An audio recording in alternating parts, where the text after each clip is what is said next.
humble apology to Jiang Yuan, he could have avoided this predicament. Jiang Yuan, perhaps there has been a misunderstanding between us. Lu Qinghao stammered, his face contorted with fear, resembling a wilting flower. His words faltered, barely coherent. Jiang Yuan turned to cast a detached glance in his direction, neither confirming nor denying. In truth, Jiang Yuan was rather pleased by the arrival of his subordinates, along with Yi Ran. He had little desire to engage with this so-called minor deity of finance. To him, Lu Qinghao was a mere insignificant insect, unworthy of his attention. Yet, the audacity of some individuals to disregard principles and force him into a position of apology left him feeling somewhat disheartened. At that moment, those who had previously spoken had fallen silent, realizing the extent of their folly. They had compelled Jiang Yuan to apologize to this minor figure, akin to a fierce tiger bowing to a feeble lamb, ridiculously absurd. Their faces reflected profound shame. Just then, to the astonishment of the onlookers, another vehicle arrived, a Rolls-Royce. Specifically a Rolls-Royce Dawn. I had seen it in a foreign magazine. This limited edition luxury car is valued at $60 million. Goodness, $60 million? That is an understatement. Such vehicles have long been discontinued, with possibly fewer than 5 in existence worldwide, and, at auction, it would fetch a far greater price. Who, one wonders, possesses such grandeur to arrive in such a car? All eyes were fixed in astonishment as the spectacle unfolded. From the vehicle emerged a father and daughter duo, gracefully descending. The young woman stood tall and elegant, her beauty unparalleled, resembling a swaying lily in bloom. Meanwhile, the middle-aged man exuded an air of authority, his demeanor commanding, akin to a sovereign presiding over all the wealth and power in the world. With a prominent nose, a full forehead, and an expression of solemnity, his rounded chin added to his distinctive visage. He was a figure both familiar and extraordinary, having graced numerous celebrity interviews and being sought after by major media outlets worldwide. For years, he has consistently topped the wealth rankings of South City, recognized as the region's foremost tycoon, Su Tianhao. Lu Qinghao trembled in fear, exclaiming, "The richest man in South City is here. Where on earth are we, and who are you truly?" Chapter 113. A scene beyond imagination. Su Tianhao, the illustrious real estate magnate of Nancheng, has single-handedly dominated the realm of property development and transactions in the city. In recent years, the value of his properties has skyrocketed with the market's growth, propelling his wealth to an astonishing level. His assets are now recognized as unparalleled, solidifying his status as the preeminent tycoon of Nancheng. For individuals of such stature, conversing with them is a rare opportunity, let alone catching a glimpse of them in person, which is nearly impossible. Yet today, Su Tianhao has personally driven his car, accompanied by his daughter, to Qinghe Township. Moreover, he is not alone. Trailing behind his Rolls-Royce Dawn are a procession of luxury vehicles. Aston Martins, Lamborghinis, Ferraris, Bentleys, Maybachs, Maseratis, an impressive array of high-end automobiles that would leave any car enthusiast in awe. The sheer spectacle of this entourage is beyond imagination, rendering the crowd silent in collective astonishment. Zhao Tianming and Lu Qinghao stood transfixed. The atmosphere so still one could hear a pin drop. The arrival of the wealthiest man in the city is indeed an unprecedented event. Upon hearing news of Jiang Yuan, Su Tianhao immediately abandoned all his prior engagements to extend his congratulations, exclaiming, "Brother Jiang, it has been a while. You still radiate charm." He greeted Jiang Yuan warmly with a handshake, followed by a hearty embrace. Despite the considerable age difference, their camaraderie resembled that of brothers, exuding a deep bond to onlookers. The entire assembly in Qinghe Township seemed petrified, as if under a spell, rooted to the spot. The surprise brought by Jiang Yuan today was monumental. The richest man in Nancheng was engaging with him as an equal. Observing Su Tianhao's demeanor, one could even sense a hint of deference, as if he were the one who had elevated himself by associating with Jiang Yuan. The crowd was utterly astonished. Ding! Shot points 1,000. Ding! Shot points 1,000. Ding! Shot points 1,000. Ding! Shot points 1,000. Ding! Shot points 1,000. And this was merely the beginning. Su Tianhao commanded his aides to cautiously unveil the meticulously prepared gift he had brought. Naturally, a present from the wealthiest man in Nancheng would be nothing short of extraordinary. Shortly thereafter, 12 impeccably dressed subordinates approached, laboriously carrying a 10-meter-long antique, carefully wrapped in white cloth. The weight of the piece seemed immense, as even this many people struggled to bear it. "Brother Jiang, this is a jade carving of along the river during the Qingming festival, specially prepared for you." Su Tianhao announced with a hearty laugh. Amidst his boisterous laughter, the white cloth was unveiled, revealing an astonishingly exquisite jade carving before the captivated audience. Upon this jade sculpture was intricately carved the renowned masterpiece, along the river during the Qingming festival. Could this be the jade carving that won the prestigious grand prize at the last Dragon Kingdom Jade Art Awards? The meticulous detail and vibrant essence captured in this sculpture were nothing short of miraculous craftsmanship. The creator of this jade carving was truly audacious. To replicate a timeless painting onto jade was an extraordinary feat. The beauty of this jade carving transported one to a realm of fantasy, leaving spectators in awe. Undoubtedly, it was a treasure of the ages, something for which countless individuals would vie. There were even estimations placing its value at no less than $1 billion. Jiang Yuan gazed at the stunning jade sculpture, nodding in satisfaction. Perfectly recreating a classical masterpiece in such a form was a daunting challenge that only a master of the highest caliber in the sculpting realm could achieve. Moreover, the original jade material itself must have been of significant worth. Together, the combined value of this gift was unimaginably high. Thank you. Jiang Yuan clasped his hands in gratitude. Su Tianhao laughed heartily as he shook Jiang Yuan's hand. Meanwhile, his daughter, Su Wanting, looked at Jiang Yuan with sparkling eyes. Having heard about Jiang Yuan, her sister, Su Qingqing, insisted on accompanying her, but she had been firmly denied under the pretext of attending school. Clad in a light-colored, sleeveless short dress, Su Wanting radiated beauty reminiscent of a poetic fairy. She smiled at Jiang Yuan and said, "Long time no see." Jiang Yuan reciprocated with a nod and a smile. From a distance, Su Wanting caught sight of Yiran, prompting her to let out a soft huff. She recalled all too well their previous encounter. Yiran's beauty was no less than her own, marking her as a worthy rival. Approaching Yiran with her head held high, Su Wanting smiled and declared, "Today is a significant occasion for Jiang Yuan. I didn't expect you to come alone." It seems the Yi family does not regard Jiang Yuan highly. As she stoked the flames of rivalry, she keenly observed Yiran's reaction. As anticipated, Yiran immediately grew flustered, whispering to Jiang Yuan, "Originally, our family had intended to attend, but some recent matters have arisen." Before she could finish, Jiang Yuan could only shake his head with a wry smile. The two women had barely exchanged pleasantries before they were poised to clash once more, an annoyance he wished to avoid. Jiang Yuan had never appreciated women contending over him. He promptly interrupted to prevent further escalation. Following Su Tianhao, numerous prominent figures from Nanchang trailed behind him. Financial magnate Zhou Zicai, e-commerce king Zhang Tingsheng, and culinary emperor Lu Wang all had arrived upon hearing the news, accompanying Su Tianhao to pay their respects to Jiang Yuan, eager to make a favorable impression. In essence, they sought to become familiar with him. To be recognized by a superpower like Jiang Yuan was indeed an extraordinary honor. The number of influential figures continued to swell, each presenting carefully curated gifts in homage. The gifts from Jiang Yuan have multiplied beyond measure. Lu Qinghao and Zhao Tianming were utterly astonished, their jaws nearly dropping to the ground.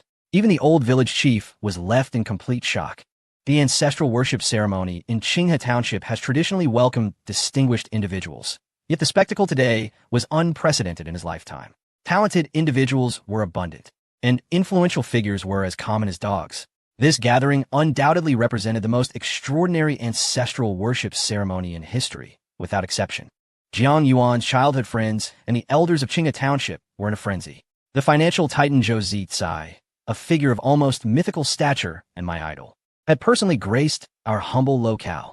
Those not involved in e-commerce may not grasp the prowess of Zhang Tingsheng, who stands as a true leader in our field. Lu Wangji is not only the emperor of the culinary world, but also a philanthropic giant, having donated at least tens of billions over the past decade.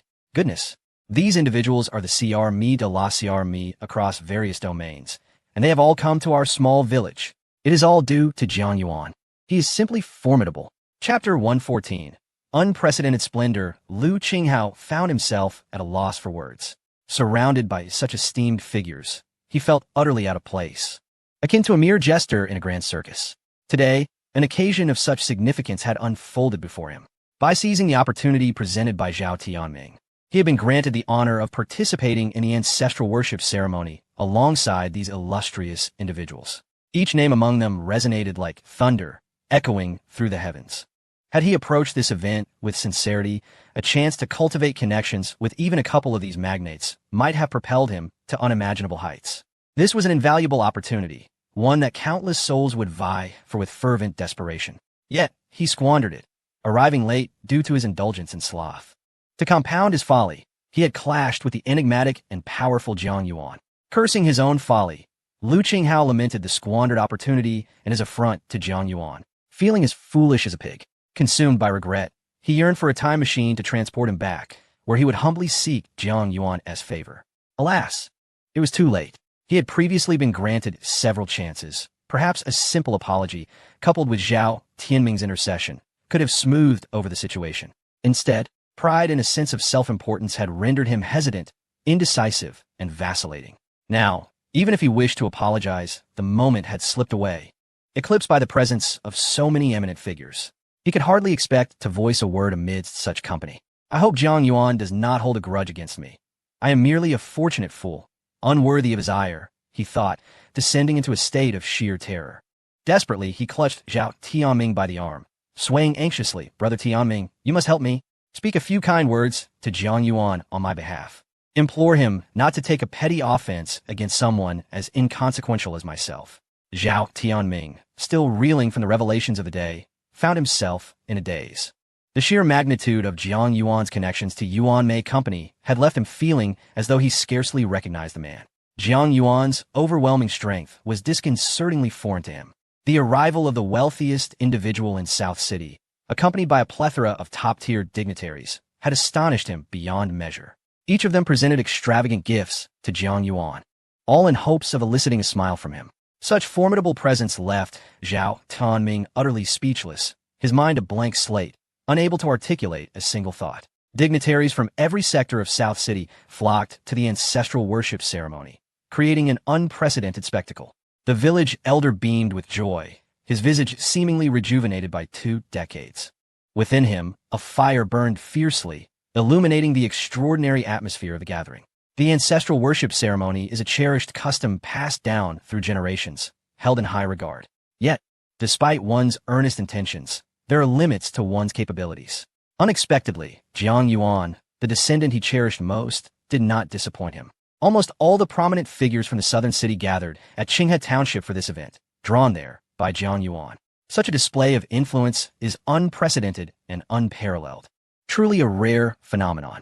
This year's ancestral worship ceremony will undoubtedly be etched in the old village chief's memory forever. As he gazed at Jiang Yuan, his eyes brimmed with satisfaction and admiration. The elders, after a moment of silence, exchanged glances and sighed deeply. Initially, they had presumed Jiang Yuan to be a mere delivery man, unable to secure a partner, looked down upon even during blind dates. However, they soon realized their grave misjudgment and intended to introduce their daughters to him, hoping for a favorable match. Yet, it was only at this moment that they recognized they had underestimated Jiang Yuan once more. Given his stature, he was far beyond their daughter's reach. The fact that he could draw such esteemed figures and receive extravagant gifts hinted at a true identity that they could scarcely fathom. Alas, generations of talent emerge, each commanding admiration for centuries. Jiang Yuan is not merely the most accomplished among the youth of Qinghe Township. He stands out even on a broader scale. With few contemporaries reaching his astonishing heights, Jiang Yuan's childhood friends were equally astonished, whispering amongst themselves, "Can we still cling to him now that he has become so formidable?" They knew that Jiang Yuan was not ungrateful. He returned without airs, mingling with them as before. They were taken aback by the new circumstances Jiang Yuan found himself in, realizing that perhaps his previous claims were not entirely truthful. The gathering of such influential figures, representing nearly every lucrative industry in the southern city, raised questions about Jiang Yuan's true nature and the extraordinary pull he possessed. This was far beyond their comprehension, and they saw no need to ponder further. Jiang Yuan is truly remarkable. Lu Shishir, observing the astonishing spectacle, fell into a contemplative silence. Her beautiful eyes sparkled with curiosity as she gazed at Jiang Yuan. Perhaps he could assist me in resolving my current dilemma. Just then, her phone rang. On the other end, a cold female voice inquired, "Have you made your decision?" Faced with the icy question, Lu Shishir resolutely replied, "I refuse. I have someone I care for now." "Very well, wait and see." Beep, beep, beep. After hanging up, Lu Shishir felt an overwhelming sense of relief wash over her. She glanced at Jiang Yuan in the distance, feeling an immense sense of security. Perhaps only Jiang Yuan could offer her the protection she sought. After experiencing an initial wave of profound shock, Jiang Yuan's mother now gradually revealed a look of solace in her eyes. Although she did not comprehend all aspects of Jiang Yuan's life, the mere sight of him thriving filled her heart with a sense of comfort. Chapter 115. To apologize. Show your sincerity. The ancestral worship ceremony lasted an entire day and night, marking the most grandiose and significant event in history. The prominent figures present were each formidable forces in their own right, and their convergence in the small town of Qinghe was unprecedented. What piqued the curiosity of many was the fate of the initially brash and aggressive minor deity of wealth, Lu Qinghao, who had ordered Jiang Yuan to apologize. As he pondered over it, his anxiety only grew, and the weight of his guilt became unbearable. Death itself was not the true terror. Rather, it was the agonizing wait for it that haunted him. Ultimately, in a state of unease, he implored Zhao Tianming to intercede on his behalf. Zhao Tianming complied without hesitation. Jiang Yuan, with remarkable magnanimity, articulated his request. He pointed toward a collection of red wine that had been prepared in advance. Lu Qinghao felt a wave of relief wash over him. This gesture suggested that his apology could be delivered with a glass in hand, a relatively simple and relaxed affair. However, his relief was short-lived, for Jiang Yuan's subsequent words sent a chill down his spine. You insist that I should apologize to you, and given your boldness, I presume your tolerance for alcohol is equally impressive, Jiang Yuan remarked with a light laugh. Drink up. I'm quite curious to see just how much you can handle. Faced with such a rare opportunity, Lu Qinghao dared not refuse. Without further ado, he seized a bottle of Amarone, a robust red wine with an alcohol content of 17. He raised it high and, with determination, downed the entire bottle in one go. The fiery liquid scorched his throat, igniting a painful blaze within. Yet, when he glanced at Jiang Yuan, he found him watching intently, a knowing smile dancing on his lips. Lu Qinghao's complexion paled slightly, beads of sweat forming on his brow. As it appeared, this was merely the beginning. Jiang Yuan's gaze was sharp and unwavering, akin to a blade, fixated on him. With a gulp, Lu Qinghao reached for a bottle of Rapasso, another high-alcohol red wine, its flavor and potency surpassing that of Amarone. The surrounding youth, invigorated by the festive atmosphere of the ancestral ceremony, had indulged in their fair share of drink. Witnessing Lu Qinghao's remarkable capacity, they began to cheer, reveling in the spectacle. Bravo! The minor deity of wealth showcases impressive drinking skills. 2 bottles of high-proof wine, how intriguing. Let us keep going. We shall drink until we can drink no more. Many whipped out their phones to capture the moment, recording the audacious display as Lu Qinghao continued to down the potent spirits. The second bottle was swiftly consumed, yet Jiang Yuan remained a quiet observer, his gaze unyielding. At that moment, Lu Qinghao felt as though he was on the brink of tears. Having indulged excessively, he now felt his stomach cramping painfully. His complexion had turned utterly pallid. Yet, it was evident that Jiang Yuan had no intention of letting him off so easily. After all, Lu Qinghao had intended to humiliate Jiang Yuan severely in front of the entire Qingxi township. Had it not been for Jiang Yuan's formidable prowess, he would have likely suffered great embarrassment at the hands of this minor deity of fortune. Lu Qinghao was acutely aware of the gravity of his situation. Gritting his teeth, he forced himself to drink more alcohol. Wine after wine, he consumed the Ch-To Connard Red, the Lanka Red, and the Li Feng Red.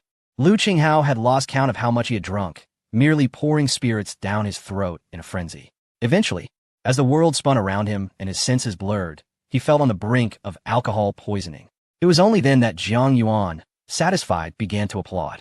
Splendid. Splendid, he chuckled lightly. It seems your capacity for alcohol is commendable. Since today is a fortuitous occasion, let us consider our matter settled. Nearly on the verge of unconsciousness, Lu Qinghao, albeit in a daze, staggered before Jiang Yuan and bowed deeply. Thank you, Mr. Jiang, for your magnanimity. I shall strive to be a better person henceforth, he declared. Genuine fear gripped him. Even in his near-drunken state, he continued to apologize profusely to Jiang Yuan. One learns wisdom through hardship. This time, he had grasped an important lesson. Even those he perceived as simple country folk could be formidable figures. The depths of Qingxi Township were far beyond his comprehension. After the ancestral worship ceremony, Jiang Yuan returned to Nanxing. As soon as he stepped through the door, Sun Tingting leapt into his embrace. Brother Jiang, where have you been? You've been gone for so many days, she pouted slightly. I missed you dearly. Jiang Yuan affectionately ruffled her adorable little head. The gesture had an impressive effect, causing Sun Tingting to squint her eyes in delight. Yet, a twinge of guilt stirred within Jiang Yuan. He had promised to look after her for a few days. But due to the ancestral ceremony in his hometown, he had left her alone at home for several days. Upon his return, he learned that Sun Tingting's father's condition had improved significantly. However, in their efforts to treat him, her family had exhausted their savings. With this in mind, Jiang Yuan inquired, "Tingting, how have you fared in recent years?" Sun Tingting's expression darkened as she replied, "It's been okay, I suppose. After graduating, I obtained my teaching qualification and was teaching at a middle school. But after my father's incident, I had to borrow money everywhere and I lost my job." Hearing of her plight, Jiang Yuan nodded in understanding. He then offered, "I can refer you for an interview at the Lawrence School in Xiqing. Would you be interested in giving a try?" Upon hearing this, Sun Tingting gasped, "Really? The Lawrence School? Do I truly have a chance to interview there?" Upon hearing the words Lawrence International School, Sun Tingting was instantly taken aback. The most prestigious international school in Xiamen. It boasted not only opulent facilities and abundant resources, but also a student body comprised of exceptionally gifted individuals. The teachers, meticulously selected, possessed formidable expertise. However, the selection process for these educators was notoriously rigorous, with an exceedingly high elimination rate. Feeling a twinge of insecurity, Sun Tingting inquired, "Brother Jiang Yuan, do you think I can make it?" Jiang Yuan smiled gently and replied, "Have faith in yourself. You can certainly do it." What he left unspoken was the assurance that with his presence, no one would dare to dismiss her. Chapter 116. Sun Tingting's interview. Jiang Yuan accompanied Sun Tingting to Xiqing. On one hand, he was quite intrigued by Tianqi Shengshi Media in Xiqing and wished to witness firsthand the female artist signed under his company. Simultaneously, he intended to introduce Sun Tingting to Lawrence International School. Moreover, he harbored a desire to meet Lu Shishir at the school. For reasons unknown, Jiang Yuan felt that Lu Shishir harbored some unspoken concerns that she had not shared with him. The Rolls-Royce Silver Ghost glided along the highway. This time, Jiang Yuan had no intention of concealing his prowess. He opted to bring forth his finest vehicle, for leaving it idle at home would be a gross waste of its magnificence. With Yao Wenwen at the helm, Jiang Yuan and Sun Tingting reclined in the back seat, indulging in the scenic views outside the window. As they traversed the highway, other drivers were taken aback upon encountering the striking silver Lamborghini. Goodness, what an extravagant vehicle. Its exterior is simply dazzling. I can't quite place it, but the emblem resembles that of a Rolls-Royce, albeit far more exquisite and luxurious than the usual. We should keep our distance from this luxury car. I fear that even a mere scratch could result in a cost beyond our wildest imagination. The owner must be some formidable figure. How enviable it is to drive such a lavish automobile. Let us refrain from discussing it further and maintain our distance. Such a personage is far beyond our reach. I would be willing to forfeit a decade of my life for a chance to possess such an eye-catching luxury car. The Lamborghini Silver Ghost embodied not only a stunning aesthetic, but also remarkable performance. The distance between Nanjing and Xiqing typically required around 3 hours, even for the swiftest of sports cars. Yet this Rolls-Royce Silver Ghost accomplished the journey in a mere hour and 17 minutes. Upon arrival, Jiang Yuan and Sun Tingting momentarily parted ways. Jiang Yuan made his way directly to Tianqi Shengshi Media, while Sun Tingting headed to Lawrence International School for her interview. After escorting her to the school, Jiang Yuan offered her a few words of encouragement. "Keep it up. You can do this," he said with a smile. Sun Tingting clenched her delicate fist, affirming her commitment to give it her all. With that, she turned and entered Lawrence International School. As she stepped inside, a wave of nerves washed over her. Her heart raced with palpable intensity. The institution was undeniably opulent, adorned with new and exquisite buildings, vast flower gardens, and students and teachers alike dressed impeccably, exuding an air of elegance. Following Jiang Yuan's instructions, Sun Tingting entered a room designated for interviews, awaiting the arrival of the interviewer. This time, the interviewer was a woman named Chen Yuhua. Before the interview had even begun, Chen Yuhua received word that one of the candidates possessed an extraordinary background and required special attention. Otherwise, the consequences would be dire. A faint smile crossed her lips. In truth, she had already been informed of this development. There were 3 candidates in total, and one of them was the daughter of Zhao Juanhe, a wealthy businessman from Xiqing, who owned 7 renowned advertising companies, making him a household name in the city. Yet, his daughter chose not to inherit her father's empire, instead opting to become a teacher. It was evident that this so-called well-connected candidate was none other than her. As for the others, They could easily be dismissed with a convenient excuse. There was only one position available for this interview. Chen Yuhua soon entered the interview room, where she encountered Sun Tingting. Slightly anxious, Sun Tingting stood up immediately upon seeing the interviewer. "Hello, my name is Sun Tingting, and I'm one of the candidates today." Chen Yuhua responded with a somewhat aloof demeanor, showing little interest in engaging with Sun Tingting. She merely acknowledged her with a nonchalant hum before picking up Sun Tingting's resume. After a cursory glance, she remarked, "You are only 22 years old?" "Yes," Sun Tingting replied. Chen Yuhua furrowed her brow and said, "At such a young age, it may be challenging for you to handle the demanding teaching responsibilities. Our school's core faculty is predominantly around 30 years of age. Your youth suggests you may still require considerable development." Upon hearing this, Sun Tingting quickly responded, "Although I am young, I am very serious about my work and will strive to fulfill my responsibilities and improve myself." However, before she could finish her sentence, she was abruptly interrupted by Chen Yuhua. "I believe Lawrence School does not require an unseasoned teacher. Let us move on to the next question," she stated flatly. Feeling the coldness of the interviewer's demeanor, Sun Tingting's heart sank. Today's interview seemed to hold little promise. Chen Yuhua glanced at the resume again, then, without looking up, remarked, "It appears you have some experience in the education sector, but not much, correct?" Sun Tingting, feeling the chill of the interviewer's voice, could hardly contain her anxiety. She stammered, "I may not have much experience, but I am eager to learn." "Eager to learn?" Chen Yuhua scoffed. "You are applying to be a teacher at our school, not a student. Hearing you speak of learning diligently amuses me." Sun Tingting felt a profound sense of injustice, sensing that the interviewer was consistently targeting her. Ultimately, Chen Yuhua issued her dismissal. "Well, I believe we need not continue any further.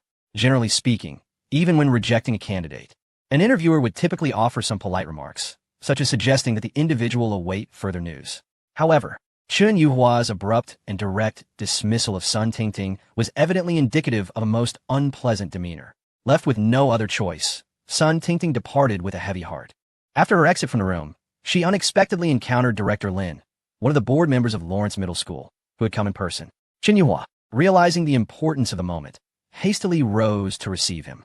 To her astonishment, Director Lin immediately inquired, "Where is Sun Tingting? Has she not yet arrived?" Taken aback, Chen Yuhua stammered, "Sun Tingting? I just sent her away." The moment the words escaped her lips, she instantly regretted her statement.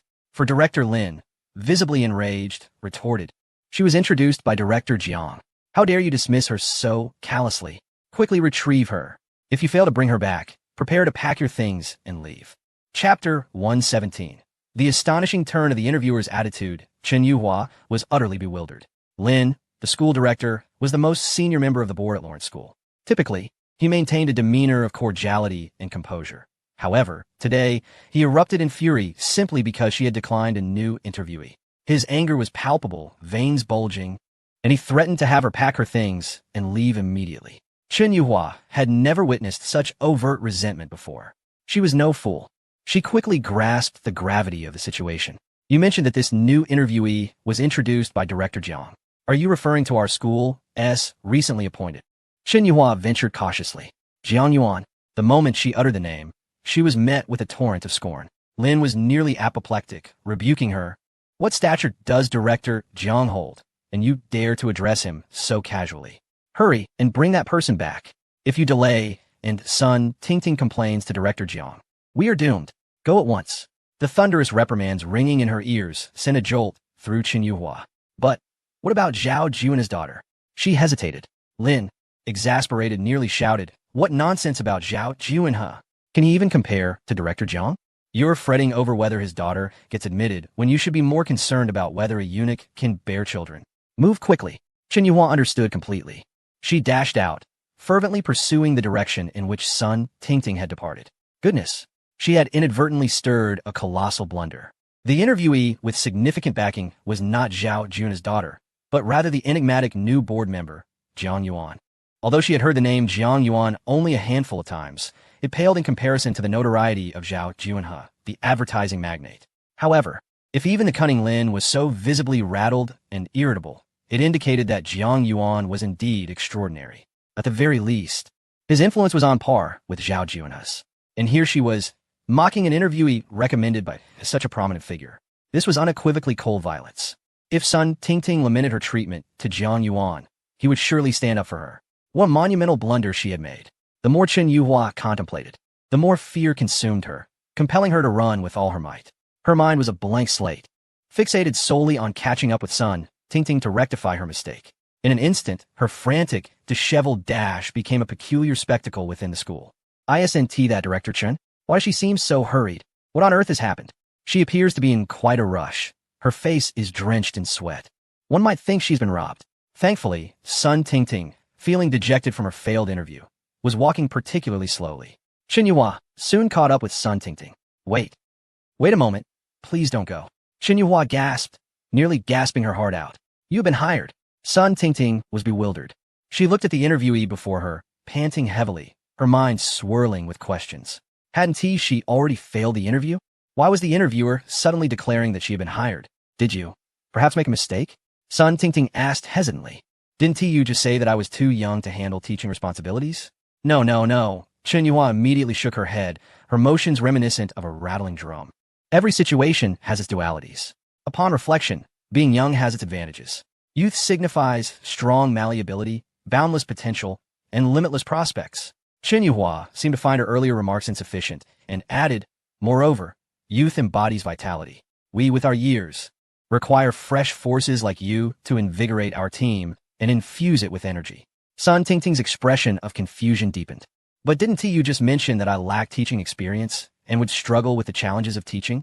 Chen Yuhua shook her head once more, resolutely stating, "Everyone starts without experience. Who is born with it? When hiring teachers, we prioritize potential and talent. I believe your potential is immense, and with our short-term training, you can absolutely excel in this position." Sun Tingting was taken aback by this woman's audacity. It seemed that the words she had spoken were as free as her lips. During the interview, she had projected an air of aloofness, as if she deemed Sun Tingting unworthy. Yet now, she appeared eager and almost desperate to have Sun Tingting join her ranks. Sun Tingting felt utterly bewildered. Was there something amiss with this middle-aged woman? How could her attitude shift so rapidly and completely? Could this be a case of the legendary split personality? Before Sun Tingting could articulate her thoughts further, Chen Yuhua warmly grasped her hand, stating, Come, I will take you to complete your onboarding procedures." Sun Tingting was momentarily taken aback, nearly being dragged back to the interview room by Chen Yuhua. Soon, an employment agreement was placed before her. The sudden surprise struck Sun Tingting's heart. "Is this real?" she gasped, gently covering her mouth in astonishment. "Am I dreaming?" Lawrence Middle School, a notoriously challenging interview, and she had seemingly passed it effortlessly.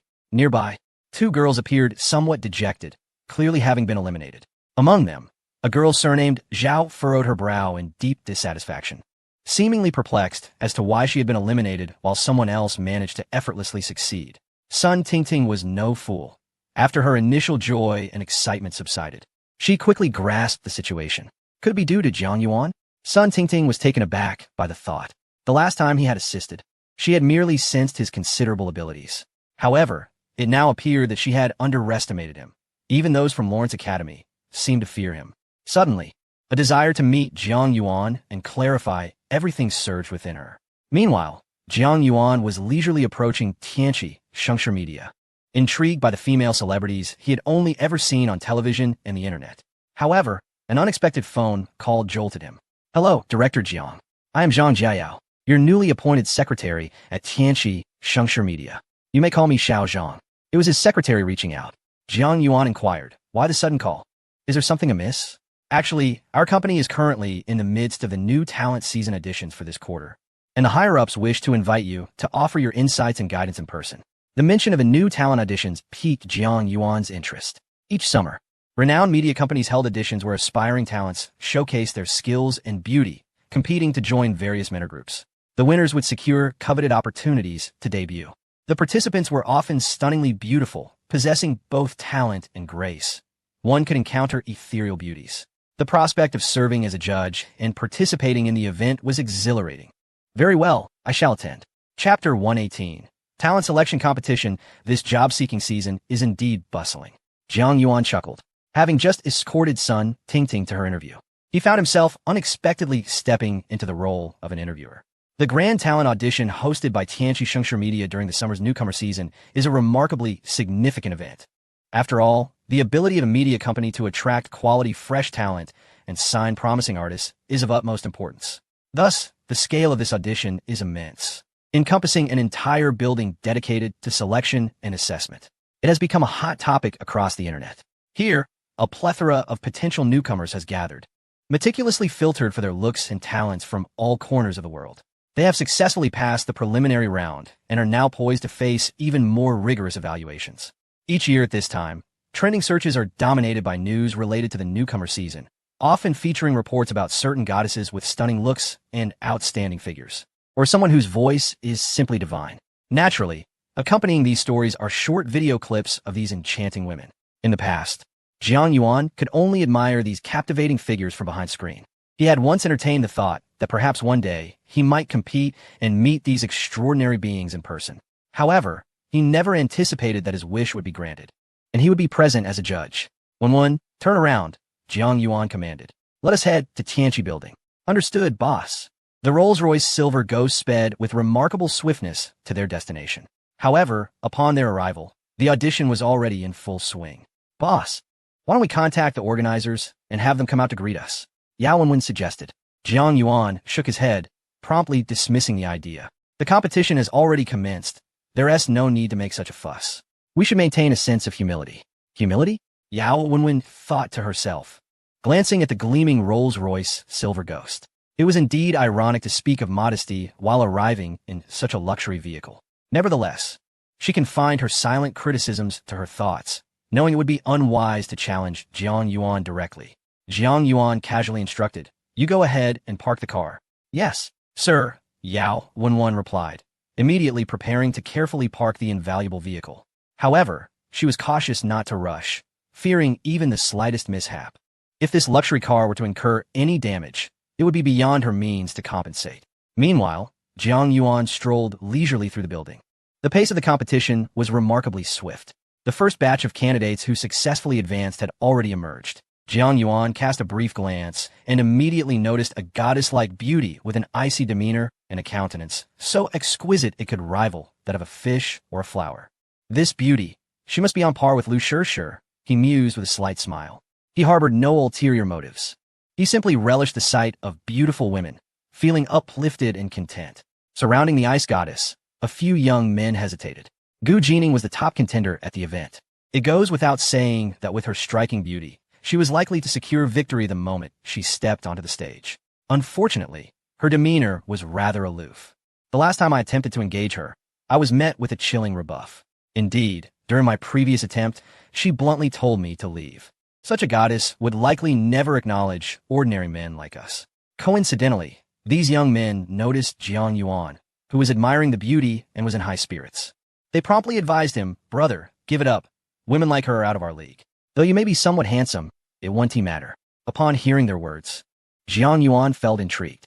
"Do you believe my attempt at flirting is destined to fail?" He chuckled. "Then I shall have to show you a thing or two."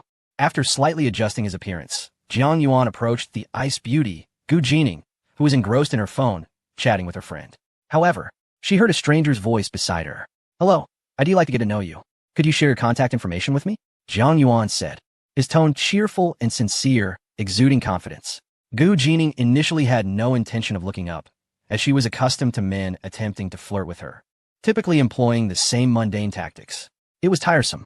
Yet, Jiang Yuan's voice was melodious, akin to pearls falling on a jade. His demeanor was friendly and generous, causing her to relax slightly. She intended to lift her head to decline, but upon seeing Jiang Yuan's face, she was taken aback. Ding! Shot points 300. The allure of a handsome man is simply unparalleled. Those men could never comprehend the formidable impact a strikingly handsome man has on women. Gu Jining opened her mouth, but found herself at a loss for words. The refusal she had prepared was suddenly trapped in her throat, unable to escape. "Is that all right?" Jiang Yuan smiled mildly. Wow, when this young man smiles, it feels as though the entire world is brightened. Gu Jining's cheeks flushed. Her voice became barely audible as she whispered, "Give me your phone." Jiang Yuan pretended not to hear, asking, "What did you say?" "I said, give me your phone." Gu Jining's voice rose slightly. Jiang Yuan smiled with satisfaction and handed his phone to her. Meanwhile, the young men nearby were utterly astonished. Ding. Shot points 300 ding. Shot points 300 ding. Shot points 300. The ice goddess melted just like that. This must be some sort of sorcery. What on earth did he say? From such a distance. We couldn't hear a thing. I must learn from this master of charm. This individual is truly remarkable. Incredibly impressive. It is quite astonishing that upon their first encounter, they successfully engaged in conversation with the aloof goddess and even acquired her contact information. Chapter 119. The young men were almost scared to tears after Jiang Yuan obtained the phone number of the enigmatic beauty Gu Jianing. He raised his phone and flashed a smile at a few boys nearby. Just moments ago, these young men had earnestly advised Jiang Yuan to steer clear of this woman, declaring it futile. Yet in the blink of an eye, Jiang Yuan had acquired what they had long desired. His prowess in flirting was nothing short of divine. The boys were left in awe, practically prostrating themselves in admiration. "Oh, master, please guide us," they thought, when Jiang Yuan turned to leave. He was unexpectedly halted by Gu Jianing. "You must be one of the contestants, right?" she inquired shyly. Jiang Yuan could not confirm nor deny, as revealing his true identity as a judge, and indeed the most powerful one at that, which surely frightened her. Not wanting to intimidate her, he opted for silence. Gu Jianing, interpreting his reticence as agreement, brightened and said, "Perhaps we will meet again in the next competition." However, in the next moment, Jiang Yuan shook his head, clarifying, "I am not here to compete." "Ah, so you're merely an ordinary spectator then." Gu Jianing's heart sank slightly with disappointment. Nonetheless, she hesitantly added, "I will be competing at the A7 venue shortly." Jiang Yuan smiled, replying, "Great, I will come and watch your match." Upon hearing his affirmative response, Gu Jianing beamed with satisfaction. The Ice Queen had smiled. The young men nearby nearly had their eyes pop out in disbelief. They had known Gu Jianing to be a woman of few words, impervious to the advances of even the wealthiest suitors, always maintaining an air of aloofness. Yet today, before a stranger, she had smiled and willingly shared her contact information. Such an occurrence was nothing short of miraculous. Instantaneously, their curiosity and admiration for Jiang Yuan's flirting technique surged. As he approached, they encircled him eagerly. "Master, how did you do that? Can you teach us a trick or two?" One exclaimed. "It's incredible. This is the first time I've seen Gu Jianing smile." Another added, "You must instruct us today, or we won't let you leave." Faced with their enthusiastic inquiries, Jiang Yuan candidly explained, "As the saying goes, simplicity is the ultimate sophistication. I merely expressed my desire to get to know her and asked for her contact information." The boys exchanged glances, hesitantly querying, "Is it really that simple? You're not pulling our leg, are you?" Jiang Yuan patted their shoulders gently, encouraging them, "You must believe in yourselves. It's not as daunting as you think. As long as you approach with sincerity and confidence, you will surely succeed." A group of young men, witnessing Jiang Yuan's amiable demeanor, felt a gentle warmth wash over them. After receiving his guidance, they were all eager to put their newfound knowledge into practice. Once Yao Wenwen parked her car, she promptly sought out Jiang Yuan. "Your movements are rather slow," Jiang Yuan remarked. Yao Wenwen playfully stuck out her tongue and replied, "What can I do? That car is quite expensive. If I were to scrape it even slightly, I wouldn't be able to afford the repairs. I must proceed with utmost caution." Jiang Yuan shook his head in resignation. The price of that Rolls-Royce Silver Ghost was indeed astronomical, making it somewhat inconvenient to use frequently. Nearby, the young men felt a twinge of envy, noting that even a goddess like Yao Wenwen was by Jiang Yuan's side, affirming the prowess of this master in romantic pursuits. A true expert, without a doubt. Someone suggested, "Why don't we find someone to practice on right now?" The group nodded in agreement. As they searched, they soon spotted a girl in a red dress. She was stunningly beautiful, her eyes sparkling with the intensity of flames, exuding an enchanting allure that took their breath away. Zhang Jing, the Red Fairy, one exclaimed. She was one of the top contenders in the competition. Rumor had it that her temperament was notoriously fiery, yet her beauty was ethereal, earning her the nickname Red Fairy among peers. Upon seeing Zhang Jing's captivating visage, the young men became somewhat dazed. They eagerly jostled to approach her, but ultimately, a tall young man seized the opportunity. Mimicking Jiang Yuan's earlier expressions and gestures, he politely said, "Hello, I would like to get to know you. Could you share your contact information with me?" It must be said that his imitation of Jiang Yuan was quite convincing. His voice was bright and confident, radiating warmth and sincerity. However, upon hearing his words, Zhang Jing curled her lips into a disdainful smile and scornfully retorted, "You must be crazy." She then delivered a sharp slap across his face, leaving a vivid red mark in its wake. The young men were nearly frightened to tears. How could their earnest attempts, guided by the master, yield such disparate outcomes? Wasn't it said that sincerity and confidence were keys to success? It seemed the motivational platitude from the master were nothing but fabrications. Meanwhile, Jiang Yuan had already turned away, leisurely strolling through the building with his hands clasped behind his back. Unable to contain her curiosity, Yao Wenwen asked, "Boss, do you think those young men actually believe your words?" Jiang Yuan glanced at her in surprise and replied, "So you overheard." Yao Wenwen chuckled. "I wasn't eavesdropping, just caught a bit of the conversation." Jiang Yuan stretched his neck and said, "Whether they believe it or not is inconsequential. What I said holds true." In her heart, Yao Wenwen couldn't help but silently scoff. Not everyone is a master of charm. The same tactics, when employed by the Emperor Yin, yield entirely different outcomes. Otherwise, why do some men, despite being the same age of 35, possess such disparate appellations? The handsome 35-year-old is affectionately referred to as uncle, while the ordinary 35-year-old is deemed elder. After all, we inhabit a world that prioritizes appearances. The same words, when uttered by individuals of varying attractiveness, can lead to profoundly different consequences. I hope those young fellows have not been too severely taken advantage of by their employer, thought Yao Wenwen with a smirk in her heart. She discreetly cast a glance at Jiang Yuan's profile, unable to suppress her inner critique. That wretched old man, the boss, is truly quite devious. Yet, despite her grievances, she found herself captivated by Jiang Yuan's striking profile, silently adding to her thoughts. Though he is wicked, he is rather amusing. Chapter 120. An unfair competition. Jiang Yuan hummed a light melody, strolling leisurely within the grand building, his spirits high. Beside him, Yao Wenwen wore an expression of intrigue as she surveyed the crowd engaged in the preliminary selection competition. She too was captivated by the newcomer selection event organized by Tianqi Media. However, as the throng around them thickened, Jiang Yuan naturally took her hand to prevent them from getting separated. His direct gesture caused a blush to creep onto Yao Wenwen's cheeks. She found his hand both warm and sturdy, instilling a profound sense of security. As they held hands, meandering through the Tianqi building, they appeared to others as a pair of youthful and harmonious couple, embodying the essence of an ideal relationship. Upon passing the venue of the A7 competition, Jiang Yuan paused momentarily. Yao Wenwen, surprised, exclaimed, "Boss, you know there's a spectacular show at the A7 venue too?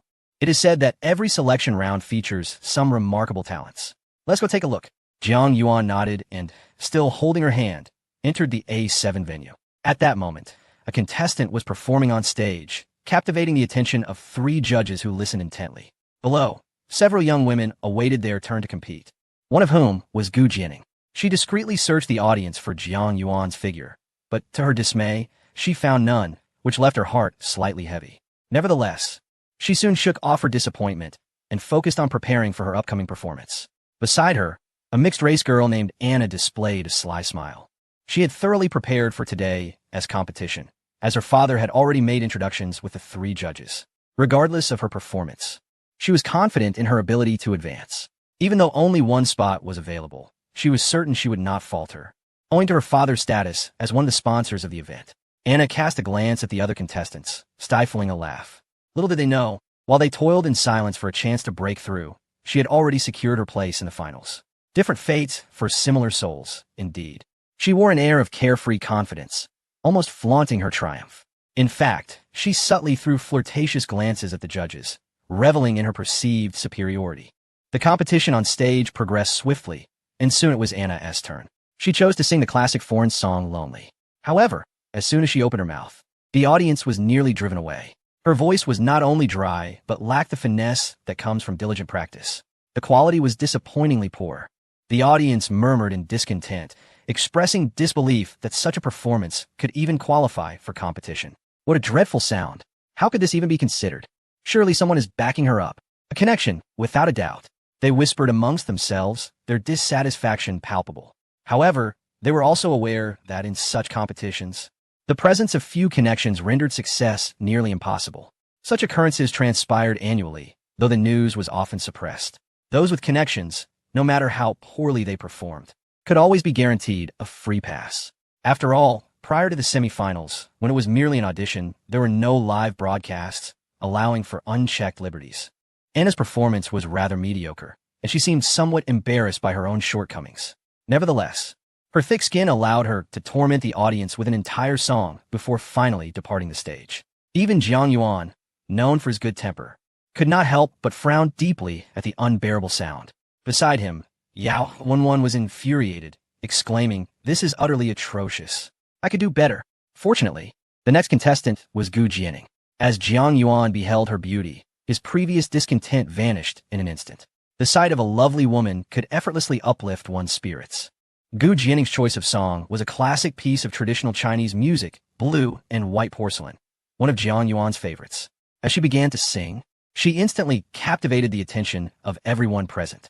Her voice was like a celestial melody, not only clear and melodious, but also imbued with genuine emotion and an antique charm. Jiang Yuan could not help but slightly squint his eyes in enjoyment. Yao Wenwen, equally enthralled, remarked, "Boss, this girl sings beautifully. Why don't you bring her home to our villa in Dongshan District to serenade us daily?" In response, Jiang Yuan laughed and chided. "What do you mean by bring her home? Such a phrase sounds rather crude. If we have the opportunity, we should offer her a generous salary to be our private band's lead vocalist." Yao Wenwen clapped her hands in delight, exclaiming, "If we could listen to such a wonderful voice every day, it would surely extend our lives." It was not only she who appreciated Gu Jianing's musical talent. The surrounding audience also applauded her performance. Clearly, her rendition of Blue and White Porcelain had won over all present. Even the three judges displayed unanimous admiration in their gazes. Yet, they exchanged glances towards Anna's side, feeling torn. This contestant possessed remarkable skill, yet lacked connections.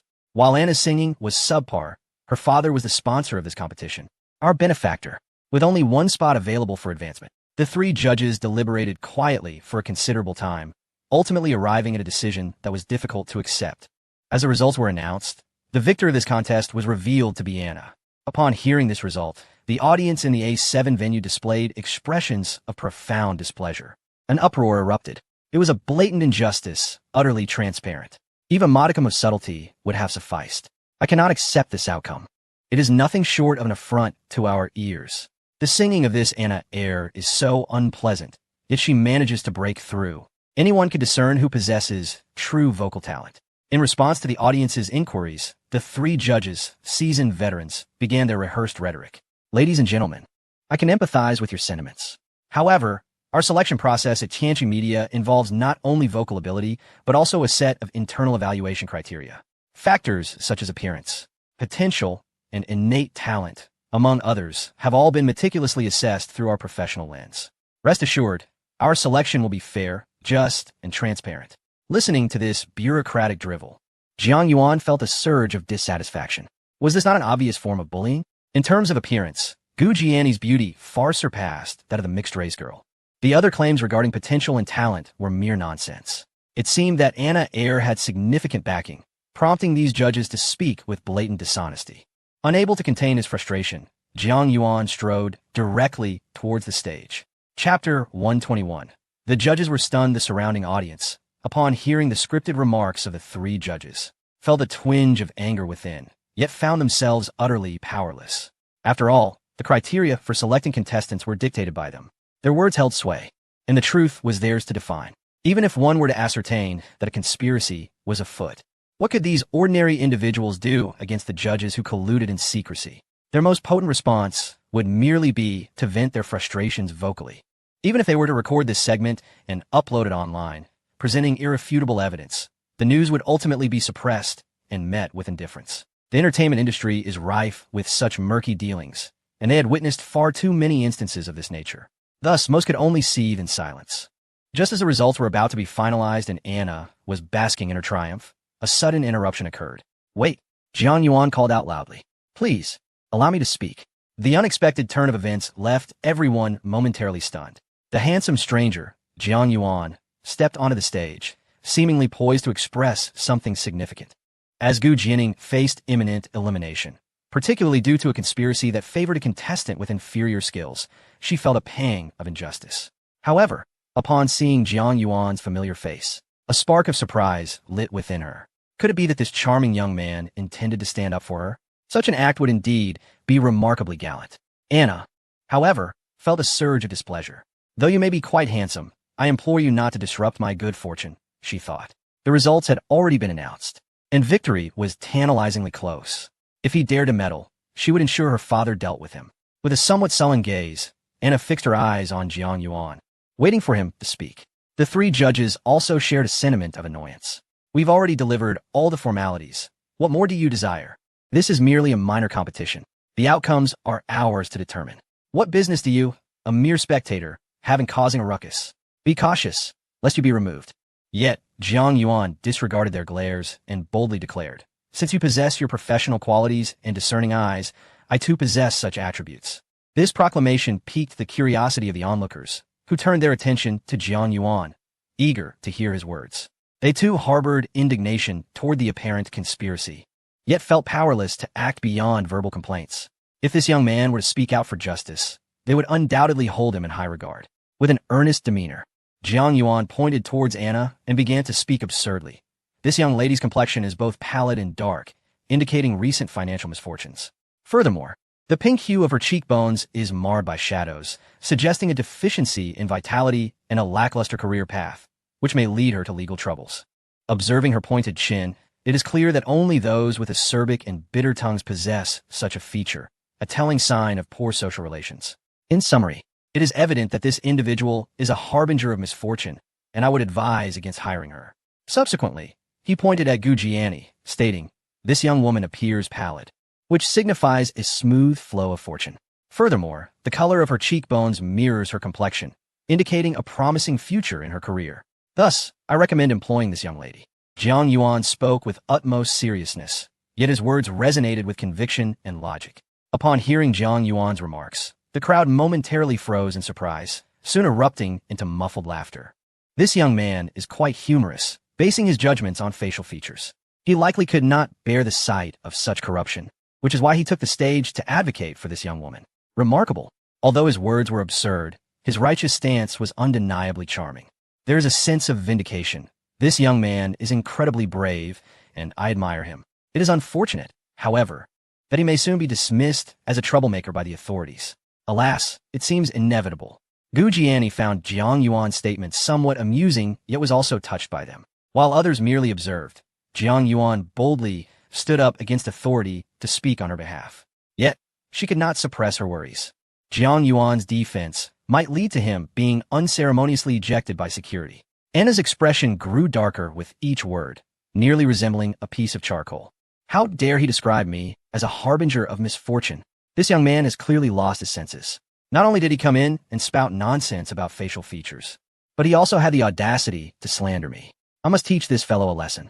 The three judges were nearly apoplectic. The competition was proceeding smoothly according to plan, and suddenly an audience member decided to select candidates based on facial features. This was sheer folly. One judge, his face clouded with frustration, commanded, "Have security remove this person. No, throw him out." However, as soon as he uttered this command, he noticed that the other two judges had fallen silent. All of this transpired because they recognized Jiang Yuan's remarkably familiar visage. Though they were at a distance, with careful scrutiny, they could discern Jiang Yuan's face. The striking features of the face emperor were unmistakable. One judge spoke with a strained voice. "He appears to be Jiang Yuan." Upon hearing this name, the other two judges scrutinized Jiang Yuan's face once more. As they finally recognized him, they simultaneously gasped, "It truly is him." Ding. Shot points 500 ding. Shot points 500 Jiang Yuan, the newly appointed largest shareholder of Tianqi Shengshi Media. The entire board is compelled to heed Jiang Yuan's directives, looking to him for guidance. These judges, at best, are merely second-tier artists with decent professional skills. Their tenure in the industry, bolstered by connections and fundamental abilities, had only allowed them to become judges, tasked with identifying promising talents. The identities of the three individuals are, to put it plainly, those of ordinary workers. In contrast, Jiang Yuan is the supreme boss, the master of masters. The power of life and death over the trio lies entirely within Jiang Yuan's grasp. Should he take offense, he could effortlessly cast them out into the streets. Indeed, with but a casual word, he could render them permanently banished from employment, leaving any company too fearful to engage them. At that juncture, their lives would effectively be over, relegated to a future of mere survival. Beads of sweat involuntarily dripped from their foreheads. The three judges displayed expressions of bitterness, struggling to swallow hard. How could this formidable magnate appear here, of all places? Was he not meant to be celebrating merrily with his fellow elites? Chapter 122. The audience was astonished. It was indeed the esteemed Jiang Yuan. Just a moment ago, had we been careless enough to summon security and treat Jiang Yuan with disrespect, our lives would have been irrevocably altered. The mere thought sent cold sweat cascading down my spine. as the gnawing fear took root within my heart. The legs of the three judges trembled uncontrollably, shaking as if caught in a tempest. Was Jiang Yuan displeased with us? Hence his decision to address the stage? The implication was clear. Jiang Yuan's stance was unmistakably evident. If we were to persist with our previous decision, it would be tantamount to courting disaster. Thus, we resolved to amend our verdict, a timely rectification. With determination, the three judges exchanged furtive glances, hesitating momentarily. Yet, upon recalling Jiang Yuan's formidable prowess, they relinquished their pride without hesitation. When faced with the choice between life and dignity, any rational individual would favor the former. Consequently, the three judges steeled themselves and spoke up. The young man's perspective, while unconventional, holds a modicum of truth. We have dabbled in the study of physiognomy. Yet over the years, we have become somewhat lax in our understanding. However, inspired by this young man's insights, we have experienced a profound awakening.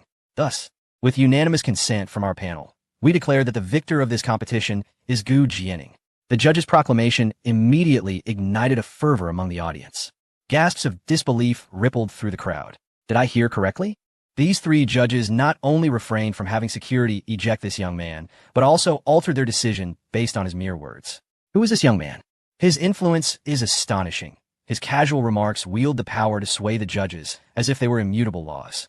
Is he a deity among mortals? Heavens above, am I losing my mind? Or has the world gone mad? A mere passerby could alter the outcome of a competition with just a few utterances? This is indeed extraordinary. Clearly, this young man possesses not only striking looks, but also extraordinary capabilities. There must be a significant background behind him. Gu Jianing, too, was taken aback. Had she truly emerged victorious? Initially stunned, she soon found herself in a state of bemusement. What was the meaning of this? She had inexplicably lost to an opponent of lesser skill, only to triumph against all odds. And all of it, merely due to physiognomy? Or was it all orchestrated by Jiang Yuan? With curiosity, Gu Jianing cast a scrutinizing glance at Jiang Yuan, as if attempting to decipher every secret he harbored. Anna was bewildered, her gaze lowered as she pinched her own skin until the pain brought her back to reality. She now questioned whether she was merely dreaming. Although the results of the competition had already been announced, a passerby made some remarks about physiognomy that astonishingly altered the outcome. The three judges, without a hint of regard for their prior agreement, abruptly changed their stance. What on earth is happening? Anna pondered, suspecting that this individual had likely offered more than what her father had provided. She glared at the judges, fuming with indignation. These individuals were easily swayed by money, and it appeared that this young man, or perhaps the woman, had outbid her father. Consequently, the trio had flipped sides, leading to her predicament. Amidst her frustration, Anna noticed Jiang Yuan sporting a victorious grin, ostentatiously retrieving a box of cigars from his pocket and beginning to smoke. His demeanor was infuriatingly arrogant. Anna's temper flared. She believed the victory was hers, and yet, Jiang Yuan had emerged unexpectedly to usurp her rightful place. This was utterly intolerable. She stormed over to Jiang Yuan, demanding, "Who are you?" Jiang Yuan, nonchalantly puffing on his cigar, seemed disinclined to engage with her. However, recalling her painfully discordant rendition of Lonely, he finally spoke. "Who I am is inconsequential. What matters is that I have a suggestion for you." He chuckled lightly. "What suggestion?" she inquired. "I suggest you cease singing and consider a career in mortuary services. While singing may connect you to the earth, it cannot bridge to the underworld." His words struck Anna like a slap in the face, an affront she found intolerable. She approached Jiang Yuan, snatched the cigar from his hand, and hurled it to the ground, stomping on it with fervor. Not satisfied, she seized his entire box of cigars and trampled them mercilessly. In response to her brazen behavior, Jiang Yuan remained unfazed. "Miss, you have damaged my property. I recommend you compensate me," he stated with an air of seriousness. Anna erupted into laughter at his insistence. "What do you think you are? Just a poor wretch demanding compensation for a box of cigars. Very well, how much will you pay?" "I shall cover it," she retorted, her disdain palpable. However, Jiang Yuan's subsequent words sent a shiver down her spine. "I recall each cigar is worth 600,000. You've likely damaged about a dozen. I want to make it difficult for you. Let us settle at 6 million. 6 million? Anna laughed incredulously. "Are you dreaming? 60,000 for a single cigar? What kind of cigars are these?" At that moment, Yao Wenwen interjected to clarify. "This is the Chigar diamond chain cigar, with each cigar adorned by a delicate diamond chain, making the price of 600,000 quite reasonable." Upon hearing this, Anna immediately exclaimed, I have never heard of such a Chigar diamond chain cigar. You are merely attempting to deceive me. This is extortion, and I shall take legal action against you. Prepare to receive a letter from my attorney. Upon hearing the mention of a courtroom confrontation, Jiang Yuan chuckled and replied, Very well, let us meet in court in a few days. Observing Jiang Yuan's unwavering confidence only fueled Anna's ire, and she threatened, My family comes from a lineage of lawyers. My grandfather is a lawyer, my brother is a lawyer, and my father is also a lawyer. You are destined to lose. Chapter 123. Anna's father not only had the cooked duck flown away, but inexplicably, a demand for $6 million had also been thrust upon them. Anna, in a fit of fury and humiliation, felt as though her lungs might burst. My family hails from a lineage of lawyers. Do you dare challenge me in court? You are bound to lose, she seethed. Jiang Yuan, disinterested in prolonging their entanglement, merely shook his head and replied, I initially intended to settle this amicably, to let you off with a minor compensation. However, since you insist on being so confrontational, let us meet in court. With that, he turned to leave with Yao Wenwen, preparing to seek out Gu Jiani. Witnessing Jiang Yuan's composed demeanor and effortless grace as he prepared to disregard her, Anna's ire intensified. Clearly, her words had not fazed him in the slightest, which only fueled her anger further. The Yin family was renowned in Xiamen, a dynasty of distinguished lawyers spanning 3 generations. The Yangshi law firm had resolved numerous high-profile cases within the industry, earning them a notable reputation. This was common knowledge among the legal circles of Xiamen. Yet, this enigmatic stranger had the audacity to utter the words court in her presence. How utterly foolish and presumptuous. Enraged, Anna immediately retrieved her phone, intent on calling her father. She was determined to make Jiang Yuan regret his insolence, insisting that he prostrate himself in apology. Otherwise, this matter would not conclude. Meanwhile, Jiang Yuan swiftly approached Gu Jiani. Before he could speak, she interjected with gratitude. Thank you for your assistance. I truly did not know what to do otherwise. Her face was awash with appreciation, reminiscent of a blooming lily. Jiang Yuan waved his hand dismissively, saying, In truth, all the audience, myself included, believe your talent far surpasses that of the other woman. I merely did what others dare not. Hearing Jiang Yuan commend her vocal abilities, Gu Jiani felt her cheeks flush. I'm really not that exceptional, she replied modestly. Jiang Yuan smiled. Oh, but you are. I genuinely admire your voice. The audacity of this dashing young man to praise her so directly left Gu Jiani nearly fainting with delight. Seizing the moment, Jiang Yuan continued, If the opportunity arises, would you be interested in being the lead singer of my private band? A private band? Gu Jiani was momentarily taken aback. Was this charming young man hinting at something more? She opened her mouth, unsure how to respond, her face growing increasingly flushed as she whispered, If the opportunity arises. I would love to. In a quaint, elegantly adorned tea room, 2 middle-aged men were savoring tea. And Hung, a prominent lawyer in Xiamen, managed the well-regarded Yangshi law firm. He took a delicate sip of premium Longjing tea, instantly feeling a wave of comfort wash over him, his eyes gently closing in contentment. Beside him sat his longtime friend, Zhao Juanhe, whose expression was notably somber, a shadow cast over his countenance. As Hung savored his tea, he smiled and spoke. Brother Juanhe, I have heard that your daughter is reluctant to inherit your business and instead wishes to become a teacher. Zhao Juanhe sighed in resignation and replied, The fortunes of the next generation are their own. Let her be. I have already made arrangements at Lawrence Academy for her to teach there in the future, which is not a bad outcome. Upon hearing the name Lawrence Academy, Heng's eyes lit up. Brother Juanhe, it seems your business is flourishing. Lawrence Academy is the finest private school in our city. Every teacher is meticulously selected. That they would heed your recommendation is truly commendable. And Hung chuckled. Zhao Juanhe waved his hand modestly, saying, Brother-in, you flatter me. Though he feigned humility, a sense of pride swelled within him. In recent years, his advertising company had thrived, elevating his stature considerably. A mere teaching position at a school was well within his grasp. As the conversation shifted to their daughters, Zhao Juanhe seemed to open up, saying, Brother-in, if I recall, your daughter appears disinterested in pursuing law and instead aspires to be an artist. And Hung managed a wry smile, responding, Brother Juanhe, it seems we share a common plight. Zhao Juanhe sighed again, stating, The fortunes of the next generation are their own. All we can do is assist them where possible, and leave the rest to their own devices.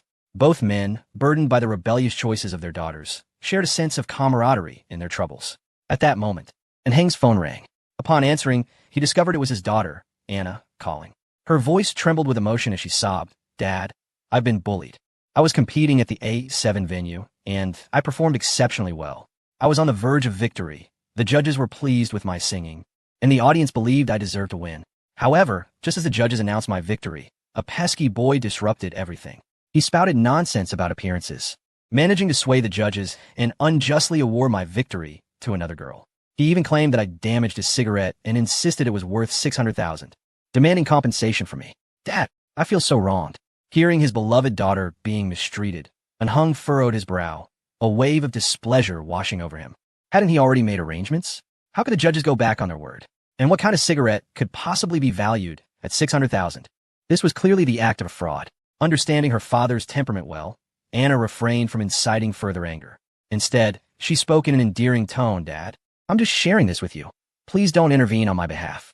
This young man, daring to treat me in such a manner, surely possesses considerable strength. He may well be an entity we cannot afford to provoke lightly. Father, I may feel aggrieved, but please do not offend others on my account." And Hung snorted softly, his tone gradually assuming a chilling edge as he declared, "In Xia City, who would not grant me a modicum of respect?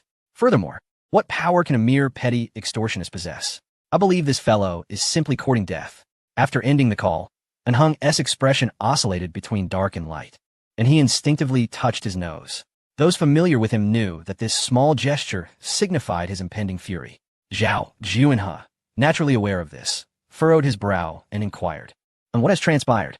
Anhung exhaled heavily and replied, "It is nothing, merely a brazen fool attempting to swindle me." Chapter 124. Jiang Yuan's letter. Zhao Junhe's laughter erupted upon hearing the news. Extorting Anhung? Was this not the most ludicrous joke of all? In Xiamen, who had not heard of the illustrious Engshi law firm, Anhung was the head of that very establishment.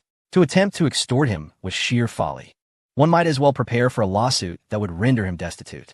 In the wake of this incident, Anhung promptly initiated contact with the 3 judges from Tianqi Media. To confront one's adversary, one must first gather intelligence.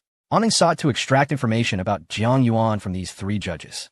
However, after 4 or 5 attempts, he found himself unable to reach them. A deep frown creased Anhung's brow. Could it be that these 3 avaricious individuals had accepted a bribe and intended to deny all responsibility? In truth, the 3 judges were trembling in fear. Their refusal to answer Anhung's calls was a deliberate attempt to avoid attracting trouble. Jiang Yuan was no ordinary figure. With a mere flick of his finger, he could obliterate the infamily. Yet Anna, in her audacity, dared to provoke Jiang Yuan. Not only did she show blatant disrespect to him in person, but she even crushed his cigarette. Such ignorance of peril was astonishing. The 3 judges exchanged glances, engaging in hushed discussion. The infamily, in their arrogance, was likely to be crushed by Jiang Yuan. It was best that they refrain from answering his calls to avoid misunderstandings. Indeed, do not answer. It is wise to feign ignorance. We must distance ourselves from this mess, lest we incur Jiang Yuan's wrath and find ourselves in dire straits. The judges severed ties with Anhung solely to evade the consequences of Jiang Yuan's potential retribution. Yet to Anhung, this only served to reinforce his belief that the judges were guilty and fearful of having accepted a bribe. This conviction further solidified his resolve to seek justice for his daughter. At that moment, Zhao Junhe received a call from his daughter. "Dad, I was rejected in the interview." Zhao Junhe's daughter was exceedingly displeased. "Did you not say I would surely be accepted?" Zhao Junhe, bombarded by his daughter's complaints, found himself filled with confusion and rising irritation. Had he not already made arrangements with Lawrence Academy? How could they dare to turn against him and reject his daughter? Surely, someone was meddling. What audacity! "Please tell me the name of the girl who took your spot." "I believe her name is Sun Tingting." Sun Tingting. Zhao Junhe silently noted the name, preparing to launch an investigation into this girl's background and connections, daring to thwart his daughter's prospects. A glint of cold determination flashed in his eyes. Upon seeing Zhao Junhe conclude his call, Anhung, equally fuming, inquired, "Brother Junhe, what troubles you now?" Zhao Junhe replied, "Someone has forcibly taken my daughter's place in the interview at Lawrence Academy." Anhung could not help but find the situation utterly absurd. "The daughters of my own brothers have been simultaneously bullied, which is an utter disgrace to both of us." He comfortingly patted Zhao Junhe on the shoulder and said, "Rest assured, my dear brother Junhe, if you need my assistance, do not hesitate to speak up. In Xiqing, united, there is no one we cannot confront. No matter how formidable the adversary may be, Let them witness the strength of our brotherhood. Zhao Juanhe and Hung, both seasoned men, clenched their teeth in determination. They promptly commenced an investigation to uncover the identity of those who had wronged their daughters, vowing to impart a lesson that would be forever etched in the offender's memory. At the center of this turmoil was Jiang Yuan, who at that moment was leisurely preparing to dine. After a morning spent at the fiercely competitive event venue, hunger had inevitably set in. He decided to take Yao Wenwen and Gu Jianing out for a meal. The restaurant in Tianqi Building, while not the highest in prestige, still boasted a commendable reputation. Although it could not rival the elite standards of the Fiskalton restaurant in Nanchang, it did feature renowned chefs from the 8 major culinary traditions: Sichuan, Shandong, Cantonese, Huaiyang, Fujian, Zhejiang, Hunan, and others. Jiang Yuan, a particular admirer of Sichuan cuisine, ordered a feast that included mapo tofu, twice-cooked pork, kung pao chicken, ants climbing a tree, and garlic pork. The vibrant red, chili oil wafted tantalizing aromas, stimulating the taste buds. Yao Wenwen and Gu Jianing, both food enthusiasts, couldn't help but salivate at the sight of the delectable dishes. The trio joyfully indulged in the feast, relishing the flavors. Despite being accustomed to the exquisite culinary offerings prepared by the 4 beautiful chefs at their East Mountain villa, Jiang Yuan had grown weary of the same flavors over time. No matter how delightful the dishes, repetition dulled their appeal. As the saying goes, there is something uniquely delectable about dining out. While enjoying the meal, Yao Wenwen remarked, "Boss, this food is absolutely divine. It's so different from what we have at home. When shall we hire a few beautiful chefs to bring back with us?" At her words, Jiang Yuan nearly spat out his food. He quickly admonished, "What nonsense are you talking? It sounds as if you're suggesting we purchase maidservants like in ancient times. We shall hire them openly and above board. Let's be mindful of our phrasing." Yao Wenwen responded with a playful, "So when shall we go about hiring some beautiful chefs to take home?" After pondering for a moment and glancing towards the open kitchen of Tianqi Building, he noticed that the chefs were all burly men, which promptly extinguished his previous thought. Just then, a petite girl wearing black-framed glasses approached Jiang Yuan. "Hello, Director Jiang. I am Zhang Yuning, the personal assistant from the local law firm. You may call me Xiao Zhang." She introduced herself. Jiang Yuan nodded slightly, recognizing her as the assistant he had called for earlier, surprised by her swift arrival. "Please send out a lawyer's letter," Jiang Yuan casually instructed. Upon hearing that there was a matter to attend to, Zhang Yuning immediately summoned all her focus. With utmost caution, she retrieved the document and began to meticulously record the details. "What kind of case is it?" she inquired. "I wish to seek compensation. Someone has damaged my belongings, and I have requested restitution, but she refuses," came the response. Zhang Yuning carefully noted this down and then asked, "What is the name of this individual?" Jiang Yuan replied, "Anar." Upon hearing the name Anar, Zhang Yuning was somewhat taken aback. "That seems to be the daughter of Ensure Law Firm," she remarked. Jiang Yuan responded with intrigue. "In that case, let's send the lawyer's letter directly to their firm." Chapter 125. The Yangshi Law Firm in a fluster with a few casual remarks, Jiang Yuan succinctly conveyed his request to Secretary Xiao Zhang.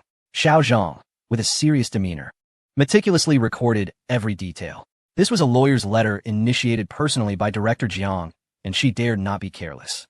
Her professional competence was commendable. Within 10 minutes, she had drafted a straightforward legal letter. Jiang Yuan, while savoring his dish of twice-cooked pork and garlic-infused white meat, cast a brief glance at her work. Xiao Zhang had documented his intentions quite thoroughly, capturing about 70 to 80% of his meaning.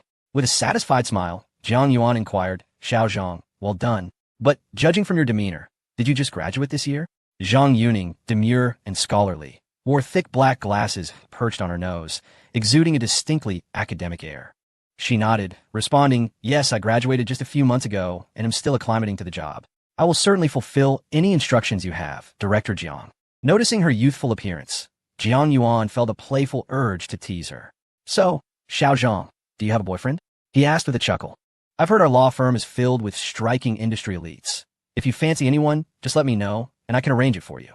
Upon hearing this, Secretary Xiao Zhang's cheeks flushed crimson, and she inwardly scolded him for his lack of decorum. How could he inquire about such a personal matter so soon? Moreover, she didn't even know those individuals. How could she be swayed by mere looks? She was not one to judge solely by appearance. Besides, none of those so-called elites could compare to Director Jiang's charm. If she were truly superficial, she would undoubtedly choose him over those unsavory men. As these thoughts crossed her mind, her face grew even redder, resembling a ripe apple. She felt shy about meeting Jiang Yuan's gaze. Lowering her head to focus on her toes, and murmured, I don't have a boyfriend, and I'm not looking at the moment. Thank you for your concern. Yao Wenwen, overhearing this, couldn't resist teasing her further, her playful spirit ignited by Zhang as bashfulness. Our boss doesn't have a girlfriend either. If you little secretary, don't make an effort. You might miss the chance to win our boss's heart. Yao Wenwen proclaimed loudly, causing Zhang Yuning to feel an overwhelming urge to disappear into a hole. Meanwhile, Gu Jianing, feeling slightly envious, interjected, stop joking with her. Xiao Zhang is still quite young. Yao Wenwen only laughed more heartily, exclaiming, are you jealous? Why don't you and Xiao Zhang compete in talents and abilities? I'll be the judge to see who is more deserving of our boss. Seeing Yao Wenwen reveling in her jest, Jiang Yuan couldn't help but tug at her ear and admonish, no one to stop with the teasing. Yao Wenwen, with a sweet, feigned innocence, pleaded, boss, I was wrong. How about this? I'll take her place. Jiang Yuan was momentarily taken aback by her audacity. With a firmer grip on her ear, he inadvertently caused a ripple of suppressed laughter from Xiao Zhang and Gu Jianing. Inside the Yangshi law firm, and Hung sat in his office, meticulously reviewing recent cases. However, his mood was evidently sour. He hadn't even touched his favorite Catayam coffee, allowing it to grow cold. He found himself unable to reach the 3 judges, and even the channels to investigate that scoundrel were non-existent. And Hung was profoundly dissatisfied. Could he simply let this brat off the hook? Absolutely not. Daring to bully his daughter meant this matter was far from over. Just as his resentment simmered, a frantic knocking echoed at his office door. Bang, bang, bang. The knocks were urgent and rapid, and Hung furrowed his brow and called out, come in. The door swung open, revealing a frail middle-aged man who spoke in a state of panic. Director in, it's bad. Someone has sent a letter of attorney to our firm, claiming your daughter damaged their property and refuses to compensate. They intend to pursue legal action.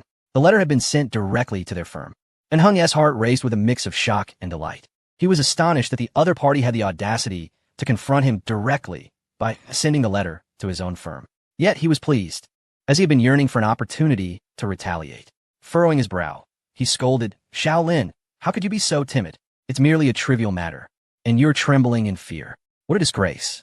Shaolin, visibly shaken, struggled to articulate his thoughts, explaining, you don't understand which law firm they engaged. And Hung, still displeased, took a sip of his Catayam coffee and inquired, which law firm? Shaolin replied, trembling, Callow law firm. What the hell? And Hung spat out his coffee, eyes wide with horror, nearly soiling his trousers. Callow law firm. It was undoubtedly the foremost law firm in Xiqing. Its team of lawyers was regarded as an undefeated legend in the legal realm, each member a paragon among peers. Individually, they possessed the prowess to dominate the legal circles. Even more daunting was their remarkable cohesion, with all their talents consolidated within Callow law firm. Regardless of the resources expended from the outside, no one could lure a single lawyer away. In Xiqing's legal community, it was an unwritten rule to avoid provoking Callow law firm. Correspondingly, the fees demanded by Callow law firm were exorbitant, often reaching dozens or even hundreds of times that of ordinary firms. Such lavish expenditures were beyond the means of the average individual. Moreover, engaging Callow law firm required formidable connections. The fact that the opposing party had so brazenly enlisted this esteemed firm to confront him was a clear signal that they were determined to see him stumble.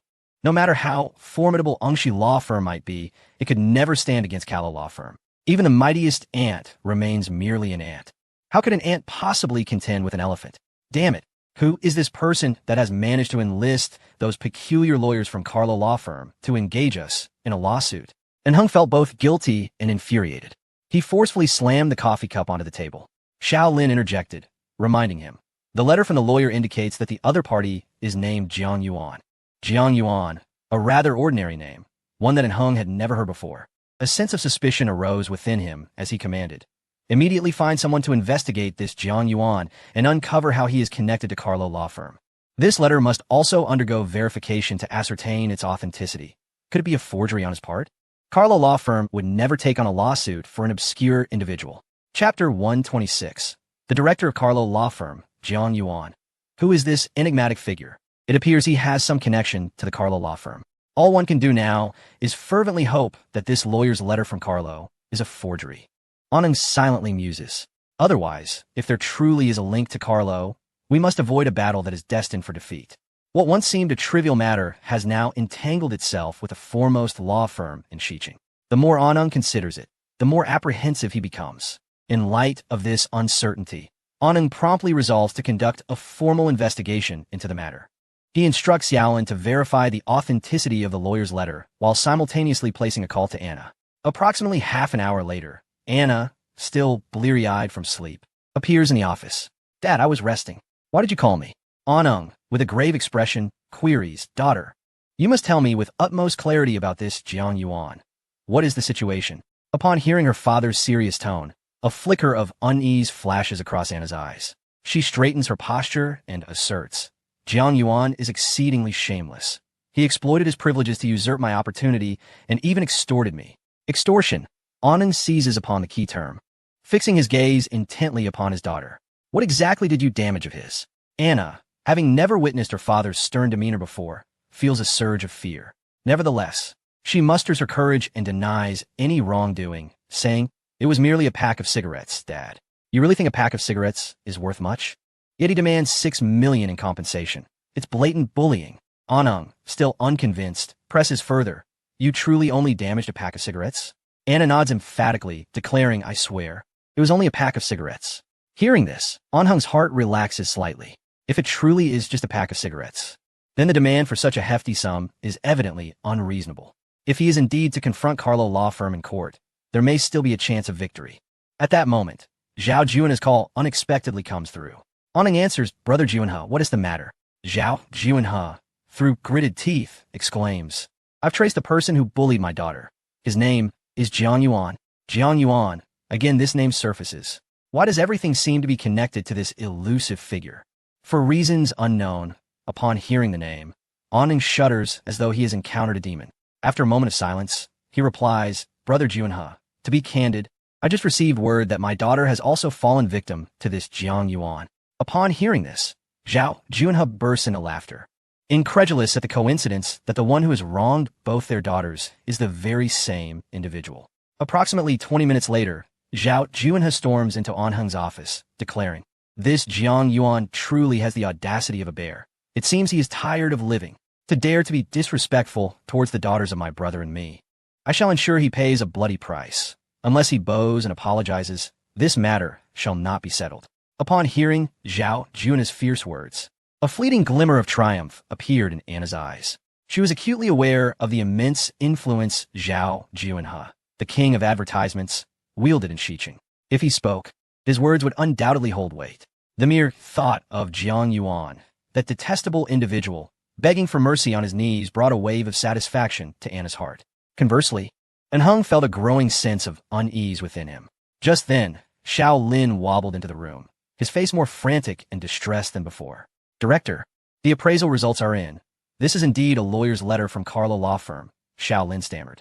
Anheng inhaled deeply and replied, "All right, I understand." Yet, Xiao Lin hesitated, clearly wanting to say more, but lacking the courage. Anheng furrowed his brow and urged, "Why are you so timid? Speak freely. What could possibly happen if the sky were to fall?" Xiao Lin gulped nervously and, after much hesitation, finally said, "That Jiang Yuan. He seems to be the director of Carlo law firm." Boom! A thunderbolt from a clear sky. In an instant, Anheng's legs buckled beneath him, and he collapsed to the ground. "What did you say?" Anheng exclaimed in shock. "That Jiang Yuan is the director of Carlo law firm? You're not joking, are you? Is the source of this information credible?" Xiao Lin replied with difficulty, "The news is absolutely true. A former classmate of mine risked everything to inform me discreetly." Beside them, Zhao Juanhe was equally bewildered, exclaiming, "The illustrious director of Carlo law firm is actually that Jiang Yuan?" He was so taken aback that he nearly needed to lean on the table to avoid embarrassing himself. Carlo law firm, renowned throughout Xiqing, was legendary. Virtually no one from the older generation was unaware of its reputation. Upon realizing that his adversary was the director of this prestigious firm, Zhao Juanhe felt his heart almost stop, struggling to breathe as a chilling sense of fear surged through him, racing up his spine. He was terrified, Anna found it difficult to accept this reality. She observed the astonishment etched on her father's and Uncle Zhao's faces, both appearing nearly paralyzed with fear. "What is this Carlo law firm? Is this Jiang Yuan formidable?" Anna stammered. Zhao Juanhe forced himself to regain composure, feigning calmness as he said, "Do not be too frightened. While we may have some conflicts with this individual, it does not mean they cannot be resolved. We must prioritize peace. As long as we prepare gifts and offer our apologies, I believe they will not be excessively rude. Anna retorted, Uncle Zhao, did you not just say that if Jiang Yuan does not kneel and admit his mistakes, this matter would not be settled? How has it suddenly transformed into prioritizing peace? And now you want us to offer gifts and apologize? Isn't that worse than death? At this moment, even Anna, who was not particularly astute, began to comprehend the gravity of the situation and the extraordinary identity of Jiang Yuan. However, she, accustomed to being pampered, was about to voice her refusal of the apology proposal. At that moment, Zhao Juan's phone rang. Upon answering, the news that reached his ears left him in disbelief. What? You mean Jiang Yuan is the newly appointed board member of Lawrence School? Zhao Junhe was astounded. Jiang Yuan, a board member at Lawrence. Yet another unexpected shock. Anning felt utterly bewildered, as if 1,000 alpacas were stampeding through his mind. The revelation from Jiang Yuan rendered him speechless as he stammered, gift. He swallowed hard and declared, prepare a gift immediately. We shall personally go and apologize. Chapter 127. The campus goddess, Lu Shishir. Upon hearing this, Anna immediately elongated her tone and exclaimed, no way. I absolutely refuse to go. How could I possibly apologize to someone like that? Father, Uncle Zhao, how could you both be so frightened? Is this person truly that remarkable? Zhao Junhe and An Heng both inhaled deeply, striving to compose themselves. Subsequently, an exceedingly grave expression appeared on their faces as they fixed their gaze upon Anna, enunciating with utmost seriousness, you must go. The atmosphere grew tense.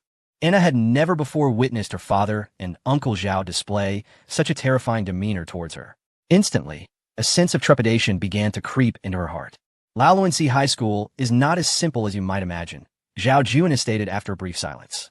This institution involves numerous influential figures, and in certain respects, it is even more formidable than the Carlo law firm. And Hung solemnly added, moreover, some teachers at this school are rumored to have extraordinary backgrounds, far beyond what we can contend with.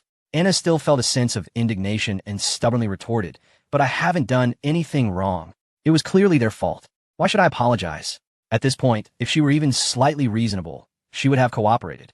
Yet Anna remained obstinately spoiled, seeing his daughter so resolute in her defiance. And Hung felt an overwhelming irritation. He issued a command, his voice cold and firm. I don't care whether you are right or wrong. You must apologize. Anna was stunned. Even if she were not at fault, she still had to apologize? This seemed utterly unreasonable, and Heng's face displayed an unimaginable severity as he asked, do you think I am being unreasonable? But who taught you that this world operates on reason? In this world, power and background are what truly matter. Listen to me. Prepare your things immediately and go pay your respects to Jiang Yuan. Anna had never seen her father issue commands to her with such coldness. The father who usually dotes on her suddenly felt unfamiliar. She was taken aback, a wave of fear washing over her, causing goosebumps to rise on her skin. Fine, fine. I will go, Anna stammered. With that, she hurriedly opened the door and left, as if she could no longer endure the oppressive atmosphere for another second. Observing her flustered departure, and Hung and Zhao Junhe exchanged a glance, both letting out a long sigh in unison. Laoluancy High School. After successfully passing her interview, Sun Tingting swiftly completed her onboarding procedures. As per tradition, every new teacher is assigned a seasoned, capable mentor to help them acclimate to their duties. Sun Tingting was assigned to a middle-aged female teacher, approximately 33 years of age. You can call me Sister Zhang, she said with a smile. However, should you wish to collaborate with me, you must agree to one condition. Sun Tingting inquired curiously, what condition? You are not permitted to have any interaction with a certain teacher named Lu Shishir. Sun Tingting was somewhat perplexed and asked, why? Who is this person? Upon mentioning Lu Shishir, Sister Zhang's expression darkened with evident disdain. She extended her hand and gestured, saying, if you wish to avoid trouble, I advise you to heed my words. Following the direction of her finger, Sun Tingting caught sight of a stunning young woman in the distance. She was bent over her desk, writing, and Sun Tingting could only glimpse half of her profile. Yet, that mere glimpse was sufficient to incite envy among most women. Though Sun Tingting was a woman herself, her heart raced slightly upon seeing Lu Shishir's visage, leading her to partially comprehend the ancient saying about a man's fury for the sake of a beautiful woman. Sister Zhang continued, look at the young man seated behind you in row 3. Since Lu Shishir joined, He has been infatuated with her to the extent of ending his 9-year relationship with his girlfriend, simply to demonstrate his unwavering loyalty to Lu Shishir. Sun Tingting stole a glance back and indeed spotted a slightly handsome man secretly watching Lu Shishir. She was somewhat astonished and asked, "Has he made any progress?" Sister Zhang shook her head, replying, "If only he possessed such capabilities. She hardly acknowledges him." Sun Tingting silently muttered to herself, "What a pitiful man." As the conversation turned towards Lu Shishir, Sister Zhang appeared to have opened a floodgate of gossip, perhaps an inherent trait among women. "Look at the balding middle-aged man seated to your right," Sister Zhang whispered. "He is married with children in middle school. Yet it is said he frequently makes advances towards Lu Shishir and forbids any male teachers from approaching her." Sun Tingting gasped and covered her mouth, exclaiming, "This old man is utterly shameless." Sister Zhang discreetly pointed again and continued, "The middle-aged man standing by the entrance is a parent of one of our students. Allegedly, he abandoned his wife of 7 years to pursue Lu Shishir, and he was once recognized as one of Xiamen's top 10 outstanding entrepreneurs and a moral model." Sun Tingting was taken aback. As the conversation progressed, Sister Zhang leaned closer and whispered, "But they all stand no chance. It is rumored that a powerful figure has set his sights on Lu Shishir, and they do not dare to compete with him. This woman is far too deep waters. It is best to avoid getting too close." Sun Tingting promptly resolved that she must not approach such a femme fatale, lest she invite calamity upon herself. At that moment, she recalled something crucial. She quietly pulled out her phone and composed a text message to Jiang Yuan. "Brother Jiang Yuan, I passed the interview. Before long." Jiang Yuan replied, "Congratulations. I will come to pick you up shortly."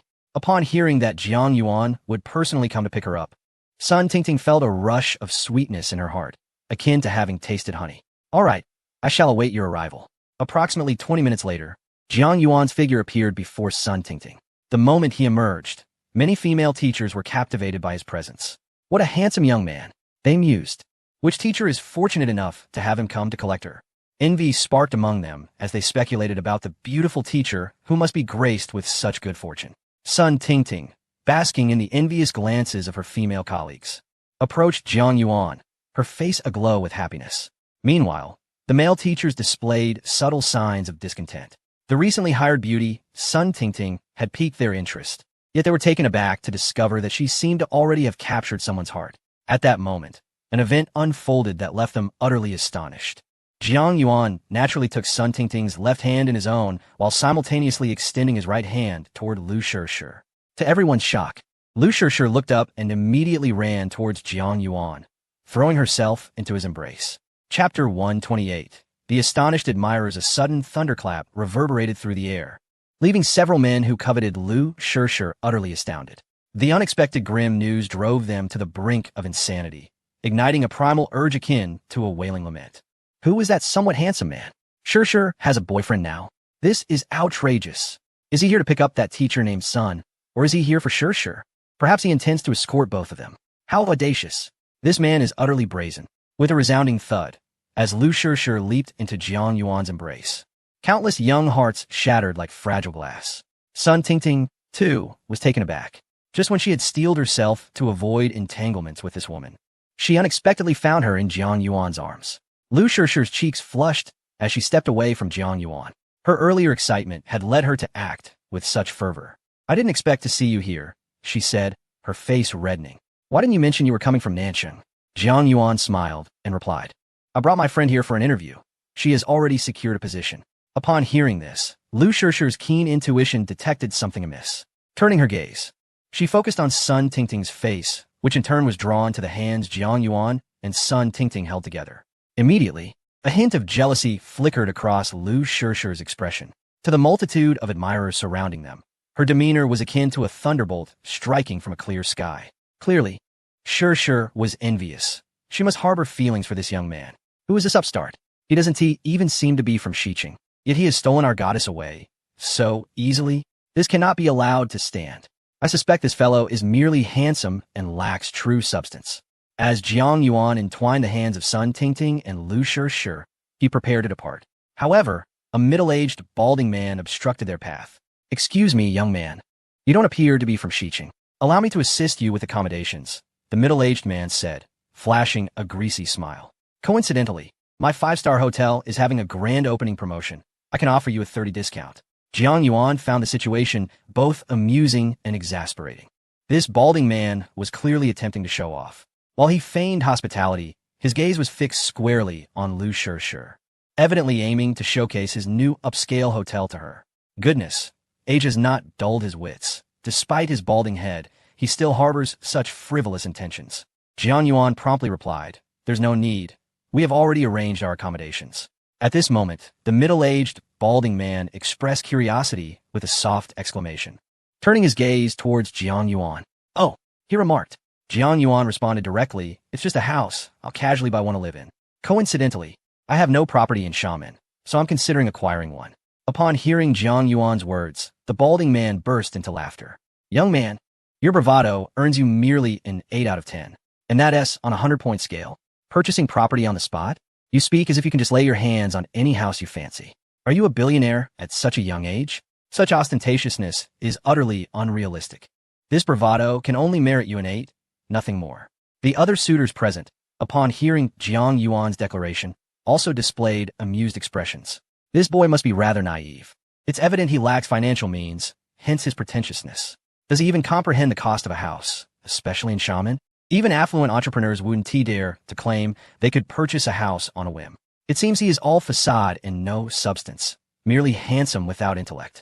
Just as the oily middle-aged man prepared to offer some teasing remarks to Jiang Yuan, an elegantly dressed middle-aged man hurriedly entered. "And Hung, is that not the director of a law firm? What brings him to our school unexpectedly? This is a significant figure. His daughter, Anna, is also a student here." Upon witnessing Hang's sudden arrival, the balding man was taken aback. He promptly set aside his current affairs to greet him. "Director In, your presence is an honor. We apologize for not welcoming you properly." However, Hung did not spare him a glance. Instead, he anxiously scanned the surroundings for someone. Upon learning that Jiang Yuan had assisted Sun Tingting, he immediately speculated. Since Sun Tingting had a close relationship with Jiang Yuan, it was highly probable that she could lead him to Jiang Yuan's residence for an apology. It was even possible that Jiang Yuan might come to personally escort Sun Tingting. Hung quickly surveyed the area and soon spotted a man who resembled Jiang Yuan. He had heard from his daughter, Anna, that Jiang Yuan was exceptionally handsome, a true paragon of beauty. Such a man would be hard to mistake. Approaching Jiang Yuan, Hung cautiously inquired, "Excuse me, are you Jiang Yuan?" Jiang Yuan nodded, his expression tinged with confusion. Without further ado, Hung stood upright, bowed at a 90-degree angle, and saluted. "I apologize. I am Anna's father," he stated respectfully. "If my daughter has offended you in any way, I ask for your understanding." The surrounding individuals were momentarily taken aback, witnessing Hang's profound bow, exhibiting utmost respect, as if in the presence of a top-tier luminary. Instantly, the entire office was engulfed in astonishment. Shockingly, who on earth is this young man? Why does Director In appear like a mouse confronted by a cat? Director In is trembling. You can see his body quaking, as if he is filled with fear. This young man is indeed extraordinary. Chapter 129, Whispers in the Wind. The middle-aged, balding man found himself in an awkward predicament. He had approached Director In with great enthusiasm, only to be completely disregarded. Instead, the director bowed respectfully to Jiang Yuan. It was a classic case of a warm face meeting a cold rear, utterly humiliating. Unwilling to accept this slight, he pressed on, "Director In, what apology are you offering?" However, Hung continued to ignore him, addressing Jiang Yuan with utmost reverence, saying, "My daughter is headstrong and has caused you trouble. Considering her youth and ignorance, I kindly ask you to forgive her." He then added, "My daughter is on her way, and Mr. Zhao Junhe is also eager to meet with you." The surrounding crowd gasped in astonishment. Zhao Junhe, a prominent advertising mogul in Xiamen, was coming to personally meet Jiang Yuan. The fact that both Hung and Zhao Junhe, two individuals of some renown, were personally welcoming Jiang Yuan spoke volumes about his stature. Had they been in Jiang Yuan's position, they would likely have been overjoyed. Yet, Jiang Yuan furrowed his brows and coldly replied, "I have no time for apologies. I have matters to attend to. Please step aside."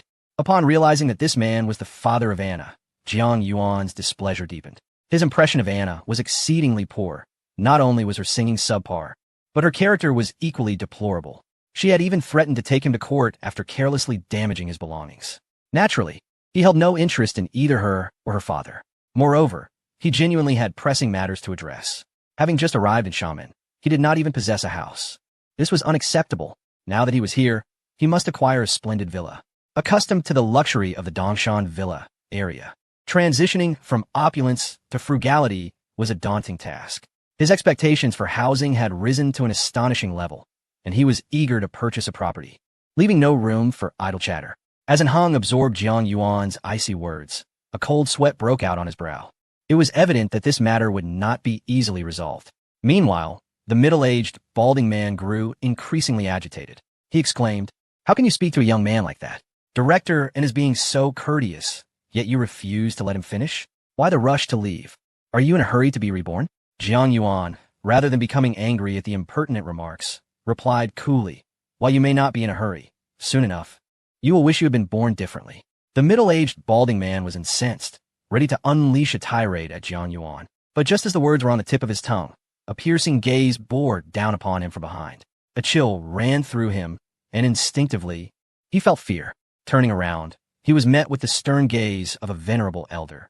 Startled, the balding man stammered, "Director Lin." The surrounding teachers were equally taken aback.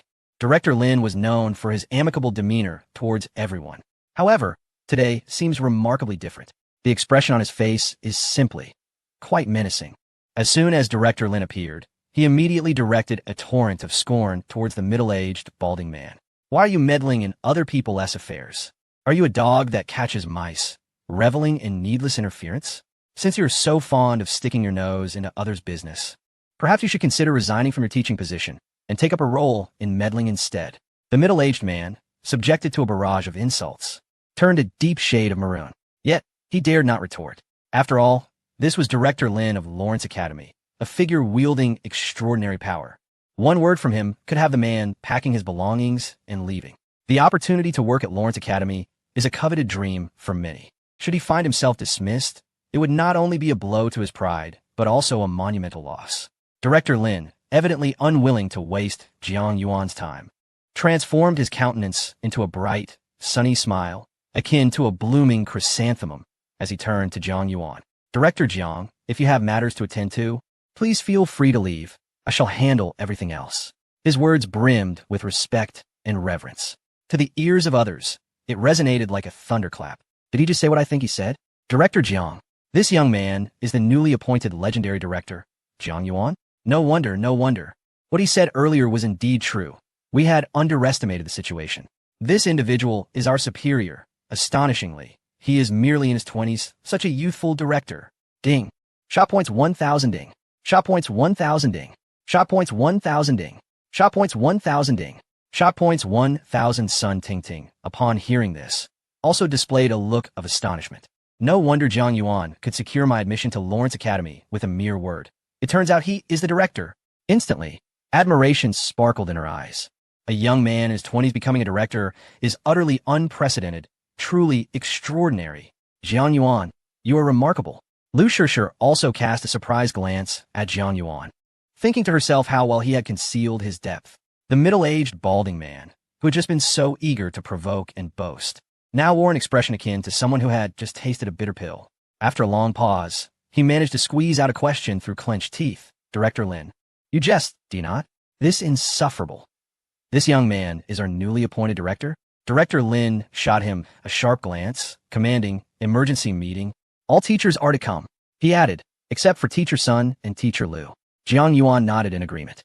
This old fellow certainly knows how to manage relationships, realizing the importance of not delaying his own time. Quite considered indeed. A reward may be in order later. Jiang Yuan took Sun Tingting and Lu Shishir and promptly departed from Lawrence High School. He intended to explore the city center in search of a suitable, luxurious villa.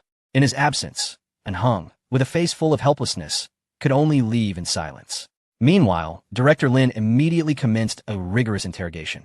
Aside from this fool, was there anyone else who dared to disrespect Director Jiang? Upon hearing this, the crowd shook their heads vigorously, denying any wrongdoing.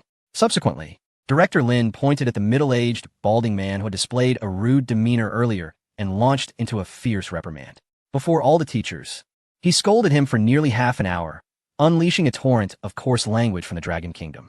As the crowd listened, a wave of unease washed over them, and their perception of Jiang Yuan's influence elevated to a new level. Meanwhile, The incident of Lu Shishir being taken away by Jiang Yuan quietly reached the ears of a young man with a sinister expression, just over half an hour later. Chapter 130. The exquisite villa in the city center, the Rolls-Royce Silver Ghost glided gracefully along the road. Jiang Yuan, seated in the passenger seat, reveled in the scenery unfolding outside. In the back seat, Sun Tingting could not contain her curiosity and inquired, "Brother Jiang Yuan, where are we headed now?" "To the city center." "What are we going to the city center for?" "To buy a house." Sun Tingting nearly choked on her saliva. "Are you really buying one? Especially in the city center?" She was astounded. She had initially assumed Jiang Yuan was merely jesting in response to the middle-aged, balding man, but to her surprise, he appeared quite earnest. Cautiously, she advised, "Brother Jiang Yuan, the housing prices in the city center are extraordinarily daunting. Even as a member of the board, you might find it quite challenging." Jiang Yuan remained silent, gently ruffling her hair instead. The gesture was a masterstroke, a simple yet effective way to evade lengthy explanations. Just as anticipated, Sun Tingting's face lit up with sheer enjoyment at the affectionate touch. She found herself utterly speechless, basking in the warmth of his broad palm. Meanwhile, Yao Wenwen, who was driving, silently scoffed at the scene, remarking to herself how the boss resembled someone petting a cat. Surprisingly, Lu Shishir did not display any jealousy. Instead, she seemed lost in thought, gazing pensively out the window as the cumulus clouds above gradually darkened. The sky appeared on the verge of changing color. The Rolls-Royce Silver Ghost sped onward, and before long, the quartet arrived at the upscale Villa Sales district in the city center. A strikingly beautiful sales representative promptly approached them. "Hello, ladies and gentlemen. My surname is Chun. You may call me Xiao Chun," she introduced herself. Jiang Yuan nodded in acknowledgement and then inquired, "Which is the finest villa you have here?" Xiao Chun retrieved a folder and presented some information. "The best villa we have is the Antilla Villa. It spans an area of 3,000 square meters, with an interior space of 1,200 square meters, a 1,600 square meter garden, and a 200 square meter private pool. This is an elegant and upscale French-style mansion, exuding an air of European opulence. It is highly sought after by many. However, regrettably, this villa was reserved a few days ago." Antilla Villa. The name resonated with Jiang Yuan, and after a moment of contemplation, he suddenly slapped his forehead in realization. Just a few days prior, he had won a villa in a lottery while in Qinghe Township. Having received several enticing prizes, he had not paid much attention to it. Now he recalled that the Antilla Villa had indeed been reserved for him by the system. Nevertheless, Jiang Yuan continued, "Do you have any villa style in the manner of Longhua? We would like to see one in person." In truth, Jiang Yuan did not particularly favor the European architectural style. When it comes to architecture, our ancestors are undoubtedly the most remarkable in the world. No matter how extravagant foreign constructions may be, they can never impart the same sense of cultural belonging as those of our own Dragon Kingdom. This particular request is somewhat unique. Xiao Chun diligently sifted through materials for about 4 or 5 minutes. She finally raised her head and hesitantly replied, "There is indeed one." But Jiang Yuan, noticing her indecisive demeanor, became intrigued and pressed on. "But what? Do not hesitate to speak. There is a villa styled after a royal residence, but it is rather expensive." Royal residence. Upon hearing this description, Jiang Yuan nodded in satisfaction. Such an antique charm, infused with the essence of our Dragon Kingdom. I am quite fond of it.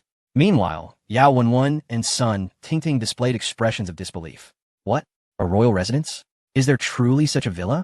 I have never heard of it, nor have I seen it." Jiang Yuan chuckled. "If it were a common villa, I wouldn't bother to look. What I desire is something unheard of and unseen." Seeing Jiang Yuan so captivated, Xiao Chun felt compelled to act promptly. She immediately led Jiang Yuan and the others to the royal-style villa. Upon arrival, Jiang Yuan's eyes lit up at the sight. The vermilion gates and red windows. The sloping roof with eaves. At the entrance stood 2 imposing stone lions. Upon pushing open the grand door, he was greeted by the magnificence of ancient Dragon Kingdom architecture. Steeped in elegance, such architectural style was once reserved solely for royalty. The atmosphere here exuded an air of nobility. "Indeed, splendid," Jiang Yuan exclaimed, clapping his hands in delight. Yet, Xiao Chun hesitated. "In truth, this royal villa is highly sought after. Not long ago, the son of a prominent figure came to view it, stating he would place a deposit in the coming days." Upon hearing this, Jiang Yuan decisively stated, "Since he has not yet purchased it, this is unclaimed property. If I place a deposit first, it shall naturally belong to me." Seeing Jiang Yuan's resolute demeanor, Xiao Chen wasted no time in discussing the transaction procedures for the villa. After all, if Jiang Yuan were to encounter any trouble, she had already given her warning. Her priority was to sell the property. This royal residence, lacking a name, will be designated as Yuan Royal Villa by Jiang Yuan. News of his intention to purchase the villa spread swiftly. In a prestigious office building, a young man with a cold demeanor lounged with his legs crossed. Flanked by 3 demure and attractive secretaries, he was prepared to have his every whim catered to. Suddenly, a message arrived. Young Master Yi, the royal-style villa you were interested in has been reserved by another. Yi Rongtian, also known as Young Master Yi, furrowed his brow in displeasure. Last time I quarreled with my father, he froze my bank card, which is why I could not acquire the villa. Young Master Yi was exceedingly displeased. Does this person not realize who I am? How dare they compete with me for something? Are they tired of living? His complexion was exceptionally poor, and the 3 female secretaries beside him felt a surge of anxiety. They understood that whenever young Master Yi exhibited such an expression, it signified impending misfortune for someone, and not merely misfortune, but catastrophic disaster. Those who incurred young Master Yi's displeasure seldom met with a favorable outcome. However, shortly after this ominous revelation, another piece of news emerged. Young Master Yi, it was reported, had been taken away by a mysterious man, rumored to be the newly appointed board member of Lawrence Academy. Upon hearing this news, young Master Yi abruptly rose from his seat, exuding an aura of chilling menace. Who was that man? Where were they now? Chapter 131. The royal mansion of the source, it is said that Hung, the head of the law firm, holds this individual in considerable disdain. Reports from his subordinates indicate that even when Hung personally brought his daughter to apologize, this person met them with a frosty reception, rebuffing them from afar. Yi Xiao furrowed his brow and coldly admonished, that old fool Hung, despite his age, has achieved so little. He has stooped to groveling before Junior, a truly disgraceful spectacle. Such a character is utterly repugnant. The advertisement magnate, Zhao Junhe, also yearned to pay his respects to this individual. Yet he too is a mere inconsequential figure, hardly worth concern. Yi Xiao's demeanor was icy, radiating the essence of a tyrant. As the saying goes, dragons and phoenixes belong to the same family. Since this person is associated with these 2 inept individuals, it is evident that he is not a person of great stature. Yi Xiao's expression was devoid of warmth, resembling a reincarnation of a domineering ruler. This was not merely due to other factors. Rather, it stemmed from the fact that his father, Yi Qianfan, is a legitimate billionaire. His assets span a vast array of sectors, including healthcare, finance, and real estate. From the moment he was born, Yi Xiao considered himself destined for greatness, believing that he was fated to be an unparalleled ruler, with others merely serving as his backdrop. Clap, clap. Yi Xiao snapped his fingers, and a foreigner with golden curly hair promptly approached. Peter, I entrust this matter to you, Yi Xiao stated coldly. Peter immediately displayed a sycophantic smile. This pitiful jester dares to extend his dirty, contemptible hands towards our esteemed mistress. Such a transgression is akin to a descent into hell. I, Peter, shall undoubtedly enact justice on your behalf, ensuring that this unfortunate fool pays the eternal price of regret. Yi Xiao regarded Peter's countenance and listened to his words with great satisfaction. Peter had been a subordinate of Yi Xiao during his years of study abroad. Though lacking in any notable skills, his greatest talent lay in his ability to flatter those in power, making Yi Xiao feel immensely gratified with his artful praise. I shall ensure that this fool pays a price he will never forget, Peter obsequiously declared. Yi Xiao nodded slightly, forcibly suppressing his anger. While Lu Shishir is indeed the sole legitimate heir of a billionaire, her grandfather S. Lastwell stipulates that, without her father's assistance, she would encounter significant obstacles in claiming her inheritance. Initially, both parties had agreed upon the details of their arrangement. Lu Shishir's stepmother had settled on the conditions with him.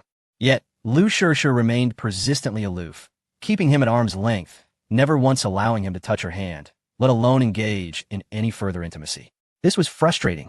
As the rightful heir of a billionaire and the legitimate grandson of the Yi family, he was accustomed to women vying for his attention and affection. Yet, this particular woman remained indifferent to him. She was indeed unique.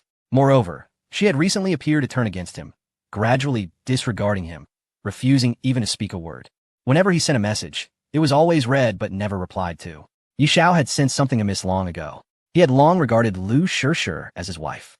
Yet, given the current predicament, he felt as if he were beneath a vast expanse of the Qinghai Tibet plateau. Love is a radiant light, and it was a shocking green that left him breathless. Upon learning that Lu Shishir had been taken away by a mysterious man, Yi Xiao immediately recognized that this individual was undoubtedly the one who had placed a metaphorical hat upon his head. A profound anger surged within him, prompting him to instruct Peter to set out at once, vowing to make this audacious young man deeply regret his actions. In stark contrast to Yi Rongtian's fury, Jiang Yuan lounged contentedly in the grand armchair of the Wang residence. The transaction paperwork for the villa had already been completed, with the contract now in the stamping phase, soon to be handed over to Yao Wenwen. Ultimately, this majestic estate had been acquired for a staggering 50 billion. The plaque of the residence was also altered by Jiang Yuan to read Yuan Wangfu, although the architectural style was reminiscent of the Wang residence. The interior was equipped with numerous modern amenities, rendering daily life quite convenient. As mealtime approached, Jiang Yuan casually summoned Xiao Chun.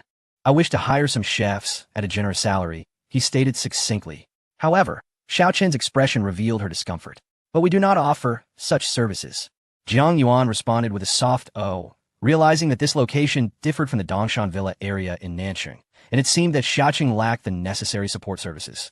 "In that case, find me a chef who meets my criteria, and I shall provide you with a commission," Jiang Yuan continued. Xiao Chen's expression grew more troubled.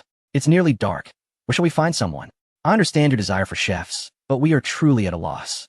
Jiang Yuan nodded thoughtfully. "If you find someone, I will give you a commission of 100,000. 100,000. Xiao Chen's eyes lit up instantly. "If that's the case, I shall no longer feel fatigued. Just tell me what kind of chef you desire, and I will go to great lengths to procure one for you." Xiao Chun eagerly rubbed her hands together with a smile.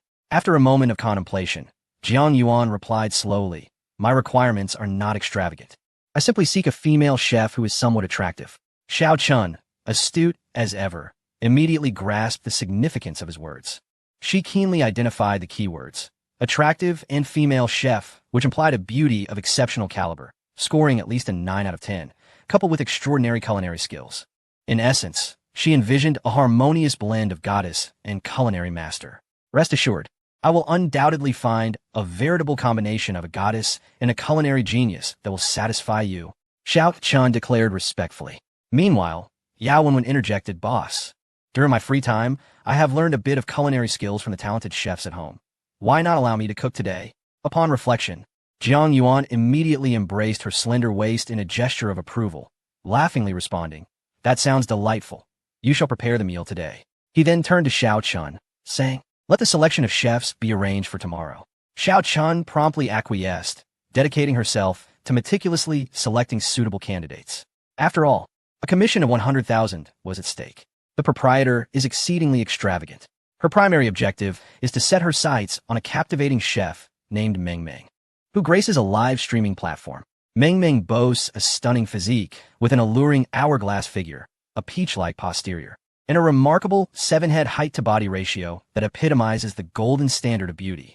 Furthermore, her looks are undeniably of the Campus Belle caliber, entirely natural and not the result of cosmetic enhancements that money can buy. She is a polymath, particularly excelling in both culinary arts and dance. In fact, she is a sizzling dance instructor, renowned for her tantalizing dishes that are both aromatic and visually appealing. Meng Meng has consistently maintained a prominent position in popularity on the streaming platform, attracting a plethora of admirers who indulge in watching her and showering her with gifts day and night. Xiao Chun promptly sought to establish contact with her through intermediaries. However, amidst her busy schedule, she did not neglect to hand over the villa transaction contract to Yao Wenwen. This contract is a monumental agreement valued in the billions, demanding utmost precision and care. Upon receiving it, Yao Wenwen meticulously secured it within her bag. Chapter 132. Anna wept. Such bullying as Yao Wenwen turned to enter the kitchen to prepare a meal, a sense of anticipation washed over Jiang Yuan. He had profoundly experienced the culinary prowess of the enchanting goddesses of the kitchen residing in his home. Their culinary skills were nothing short of exquisite. Having gone several days without savoring their creations, he felt as if a day apart was akin to 3 long seasons. Longing is indeed a malady. The fact that Yao Wenwen had taken the initiative to volunteer suggested she had undoubtedly grasped some essence of culinary art. Otherwise, she would not exude such confidence. Jiang Yuan could not help but indulge in daydreams of the forthcoming culinary feast, picturing an array of delicacies that would surely be a feast for the senses. At that moment, 3 individuals arrived at the entrance of the Yuan Wangfu. Anna, Aneng, and Zhao Junhe. The trio stood in awe, gazing at the magnificent and imposing royal residence. Ding! Shot points 800 ding! Shot points 800 ding! Shot points 800! Who is this person? How is it possible that he resides in a royal palace? Jiang Yuan is indeed extravagant. He must have just acquired this place, having already replaced the plaque with Yuan Wangfu. My goodness, this must be worth at least several billion. The audacity to purchase it outright is simply astounding. Both Aneng and Zhao Junhe could not help but exclaim in disbelief. Despite their extensive experience in the world, having weathered many storms, they were utterly astonished to witness a young man casually procure a royal residence worth billions and rename it as his own. Yet, astonishment aside, they did not forget the purpose of their visit. Aneng knocked on the door, and upon its opening by Lu Shirshir, their eyes lit up in unison. What a stunning young lady. A goddess indeed. No wonder Jiang Yuan chose such exquisite company. However, Lu Shirshir quickly recognized Aneng. She recalled Jiang Yuan's unfriendly demeanor towards him, suggesting he was not of good character.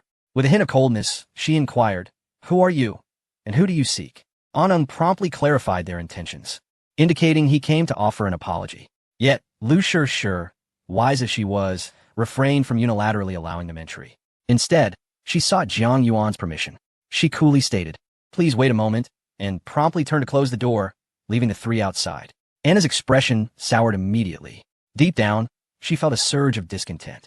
Even though she had been forcibly brought here by her father to apologize, she harbored a strong dislike for Jiang Yuan. Now, to be rebuffed by a mere woman only fueled her indignation. Lu Shirshir soon returned to Jiang Yuan, conveying the visitor's purpose. However, Jiang Yuan was preoccupied, entirely captivated by the dishes Yao Wenwen was preparing. These were not mere delicacies. They emitted an unusual aroma. Yao Wenwen proudly declared her culinary creations: braised sea cucumbers, charred pig trotters, fermented radish skins, spicy fish scales, and candied pig intestines. Jiang Yuan was left in astonishment. The woman, it turned out, had no culinary skills whatsoever. She appeared to be a culinary antithesis, lacking even the most basic cooking knowledge. The dishes she produced were nothing short of culinary disasters. Jiang Yuan couldn't help but inquire, "Did you not claim to have learned a few things from those culinary masters?" To his surprise, Yao Wenwen nodded earnestly, stating, "Indeed, I have grasped the essence. I do not merely replicate their dishes." Jiang Yuan's expression darkened considerably. The mere aroma of these dishes was enough to evoke a sense of foreboding, as if tasting them would shroud one's life in shadows. At that moment, Lu Shirshir returned, and Jiang Yuan gradually emerged from a state of shock. "Anna, that rude woman, is here to offer her apologies?" A faint smile crossed Jiang Yuan's face as a brilliant idea sparked in his mind. He ordered the dark culinary creations to be displayed prominently at his doorstep, setting the stage for an impromptu feast. Yao Wenwen opened the door, and Aneng and the others looked on with delight. Were they to be invited inside? However, Yao Wenwen halted their advance. "Since you are here to apologize, you must demonstrate your sincerity," she declared. "Our boss has stated that you must consume every single dish, otherwise he will not entertain you." Upon hearing this, Anheng's face lit up with joy. "They're merely dishes. We shall eat them at once." Yet Anna's expression shifted dramatically. She tugged at her father's sleeve, whispering, "Dad, those dishes have an odd smell." "Odd smell?" Anna was taken aback. His age had dulled his senses far more than his daughter's. As he focused on the array of dishes before him, he nearly lost his previous meal. "What on earth is that?" he muttered in confusion. Yao Wenwen, brimming with pride, introduced her culinary creations. "This is my signature dish, braised fat sea." Fat sea braised. Aneng felt his stomach churn ominously. This was merely the first dish. The others, sweet rice, pickled radish skins, charcoal roasted pig's trotters, and spicy fish scales, were equally formidable. Anna, merely glancing at the dishes, felt lightheaded, her eyes brimming with tears. Was this not a form of torment? Such food was unfit even for dogs. Her complexion turned ashen as she declared, "We will not eat this." Yao Wenwen's countenance soured at her words. "What do you mean? Do you look down on my cooking?" Aneng quickly intervened, forcing a smile. "These dishes are quite good. We just need a moment to adjust." Yao Wenwen huffed. "That's more like it. Hurry up and eat." Zhao Junhe, nearly in tears, gazed at the dishes with a mix of disdain and disgust. Just then, a golden-haired foreigner arrived at the gates of the Yuan Wang residence. It was Peter who, having received orders from Yi Shao, had promptly set about his investigation. Upon discovering that Jiang Yuan was not only the thief of young Master Ye's villa, but also the usurper of his beloved He promptly made his way to the Wangfu villa, intent on threatening Jiang Yuan. "I wish to meet the master of this villa," Peter proclaimed, his face brimming with arrogance. Upon seeing a figure resembling a scapegoat, Anna immediately interjected. "The master of this villa has decreed that if you wish to meet him, you must first consume this lavish banquet." Peter cast a glance at Anna, a smirk spreading across his face. "Just a banquet?" he scoffed. "What is this dish?" Peter was taken aback. The spread before him shattered his preconceived notion of the exquisite flavors of Longhua cuisine. The table was laden with bizarre, grotesque dishes that exuded peculiar aromas, a sight both daunting and unsettling. Yet, burdened with the task assigned by young Master Yi, he knew that failing to meet Jiang Yuan would lead to his own gruesome demise at the hands of Yi. However, to encounter Jiang Yuan, he must first partake of his feast.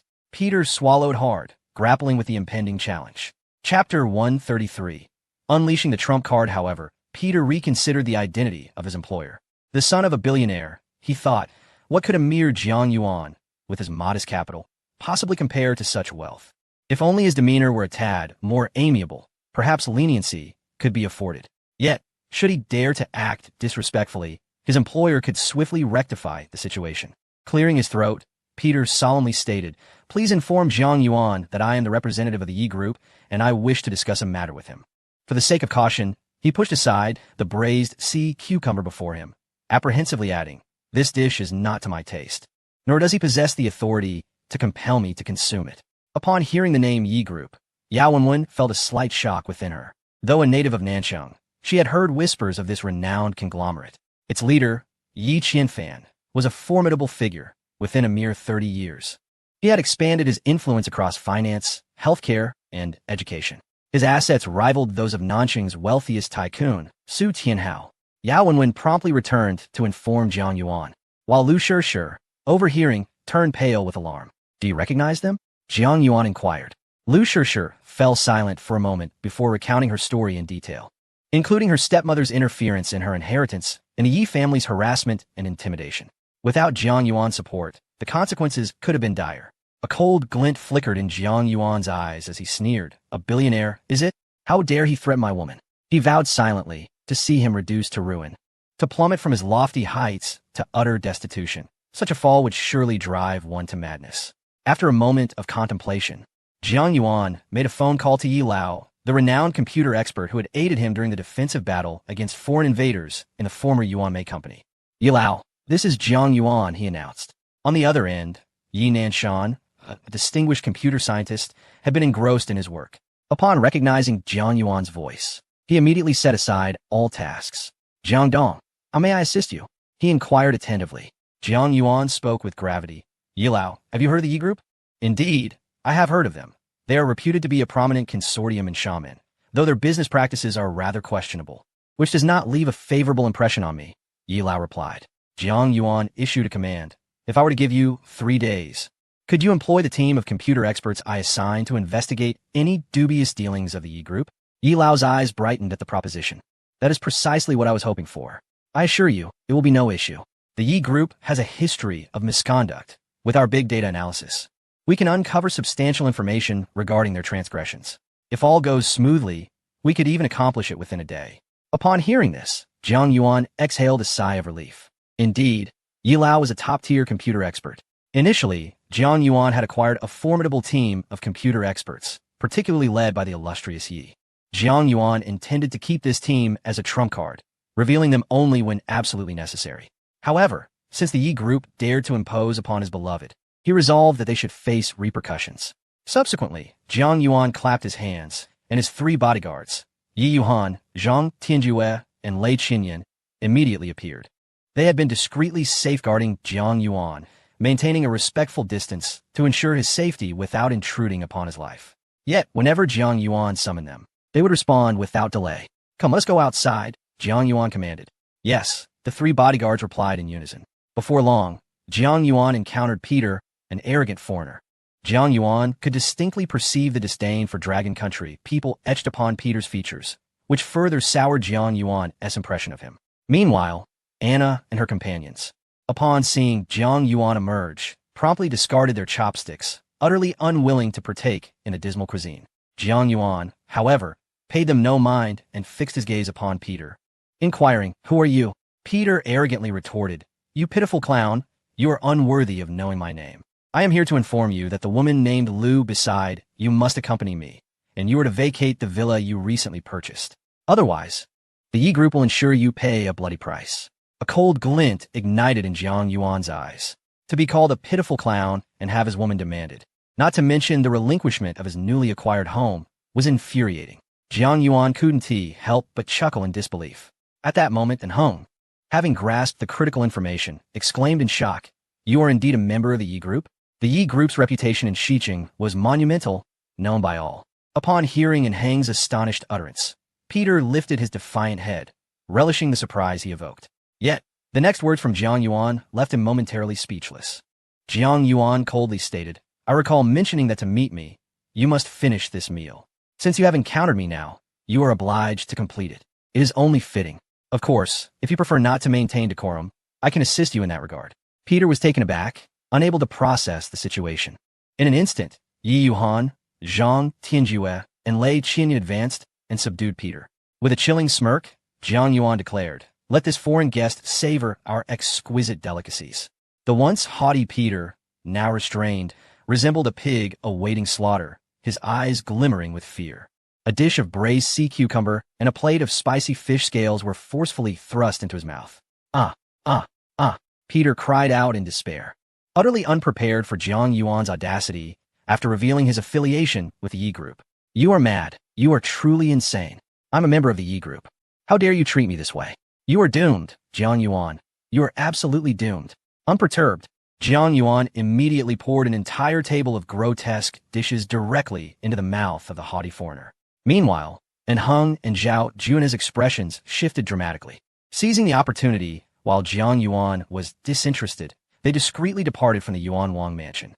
Their retreat was not born out of fear that Jiang Yuan would force them to consume such repulsive fare, but rather from an apprehension of being associated with him. Has Jiang Yuan lost his mind, daring to provoke even the Yi Group, a top-tier power? Initially, they had intended to extend an apology and mend relations, but it now appeared unnecessary. The Yi Group wields immense influence, and Jiang Yuan is likely to face dire consequences.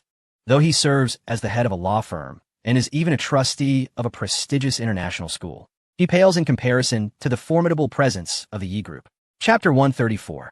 "I hear you have a fiancé." Jiang Yuan smiled with satisfaction. The entire table of peculiar culinary creations had been completely devoured, the plates appearing as if they had been licked clean. Before him, the foreigner appeared utterly disheveled, his complexion pale, with his mouth stuffed full of various strange dishes.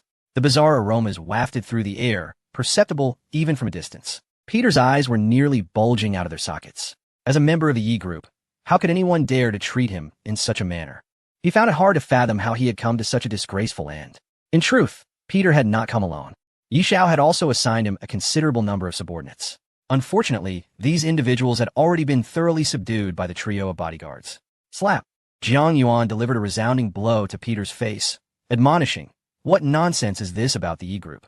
You, a mere lackey, dare to flaunt your power before me?" Slap! Another crisp strike echoed. "You want me to leave like a stray dog, do you?" Slap! Slap! A series of rapid slaps followed. "You thought you could directly seize my woman, did you?" With several more blows, Peter's face swelled grotesquely, marked by vivid red handprints that appeared quite comical. Jiang Yuan sneered repeatedly, stating, "Go back and inform your master that the Yi Group is finished, all because of his folly." Peter stood in shock. As the sycophant of the Yi Group's young master, he was accustomed to swaggering around with an air of superiority, even among local strongmen who dare not lay a hand on him. He relished the comfort of his position, but now he found himself thoroughly humiliated. Not only had he been forced to consume an entire table of bizarre dishes that nearly made him vomit, but he had also been struck multiple times. His face flushed red with indignation, feeling as though his dignity had been trampled upon. "You vile maniac! You shall pay dearly for your arrogance," Peter screamed.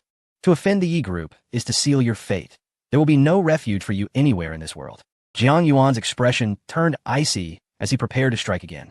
This time, it would not merely be a slap. He intended to escalate the situation. Peter shivered, goosebumps rising on his skin. He swallowed hard and, desperate to save himself, pleaded, "My demeanor has been less than proper, dear sir. I apologize for my impetuousness." Jiang Yuan clenched his fist, a cold smile gracing his lips. Do you wish to leave now? Peter nodded vigorously, like a chick pecking a grain. Letting you go is possible, Jiang Yuan said, resting a hand on his shoulder. But that depends on your cooperation. If you comply, I assure you, I shall not make things difficult for you.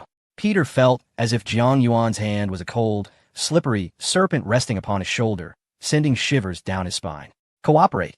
You must cooperate. Peter screamed. Esteemed sage, I am willing to sacrifice all my knowledge in exchange for my freedom. Slap, slap.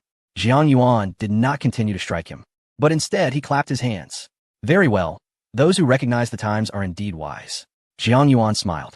From the pitiful jester to the despicable madman, then to the amiable gentleman, and finally the esteemed sage. Listening to the transformation in Peter's address, Jiang Yuan realized that he was genuinely afraid.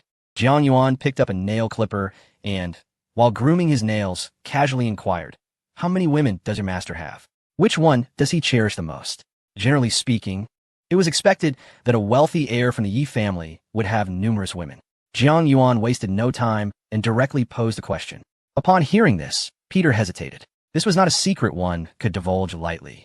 Should such information be exposed to the outside world, those opposed to the Yi family might threaten Yi Xiao's women. This question was certainly classified information. Jiang Yuan sighed, a smirk playing on his lips. It seems you are reluctant to cooperate? Peter gritted his teeth, replying, If I disclose this, Yi Xiao will undoubtedly retaliate against me. I cannot comply. Jiang Yuan chuckled softly and proceeded to extract some data from his phone. This information had just been sent to him by Yi Lao. In fact, Yi Lao's actions were remarkably swift. Jiang Yuan soon acquired a wealth of unusual data concerning the Yi family, with a substantial overall volume. He first accessed several critical pieces of information. On December 5, 2017, the Yi family organized a fundraising event under the guise of aiding impoverished disaster areas, yet only 30% of the donations were allocated to charity. On July 10, 2018, the Yi family acquired multiple properties, significantly inflating their value. On March 6, 2019, the Yi family. Listening to these revelations, Peter stood frozen in shock. Ding. Shot points 1,000. Ding. Shot points 1,000. Ding. Shot points 1,000. This data was highly classified. Yet Jiang Yuan had somehow obtained such confidential information. If these secrets were leaked, the Yi family would undoubtedly face considerable turmoil. Jiang Yuan coaxingly stated, If you cooperate with me, I can assure you that this data will remain confidential. Startled, Peter quickly replied, Yi Xiao has had 6 women, but the one he loves most is not among them. It is his fiancée, Yi, whom his family betrothed him to years ago. Fiancé. Jiang Yuan seized upon the crux of the matter. Fiancé? Wasn't he supposed to marry Lu Shishir? Who was his fiancé? Peter explained, That is the fiancé Yi whom young Master Yi was betrothed to in his early years.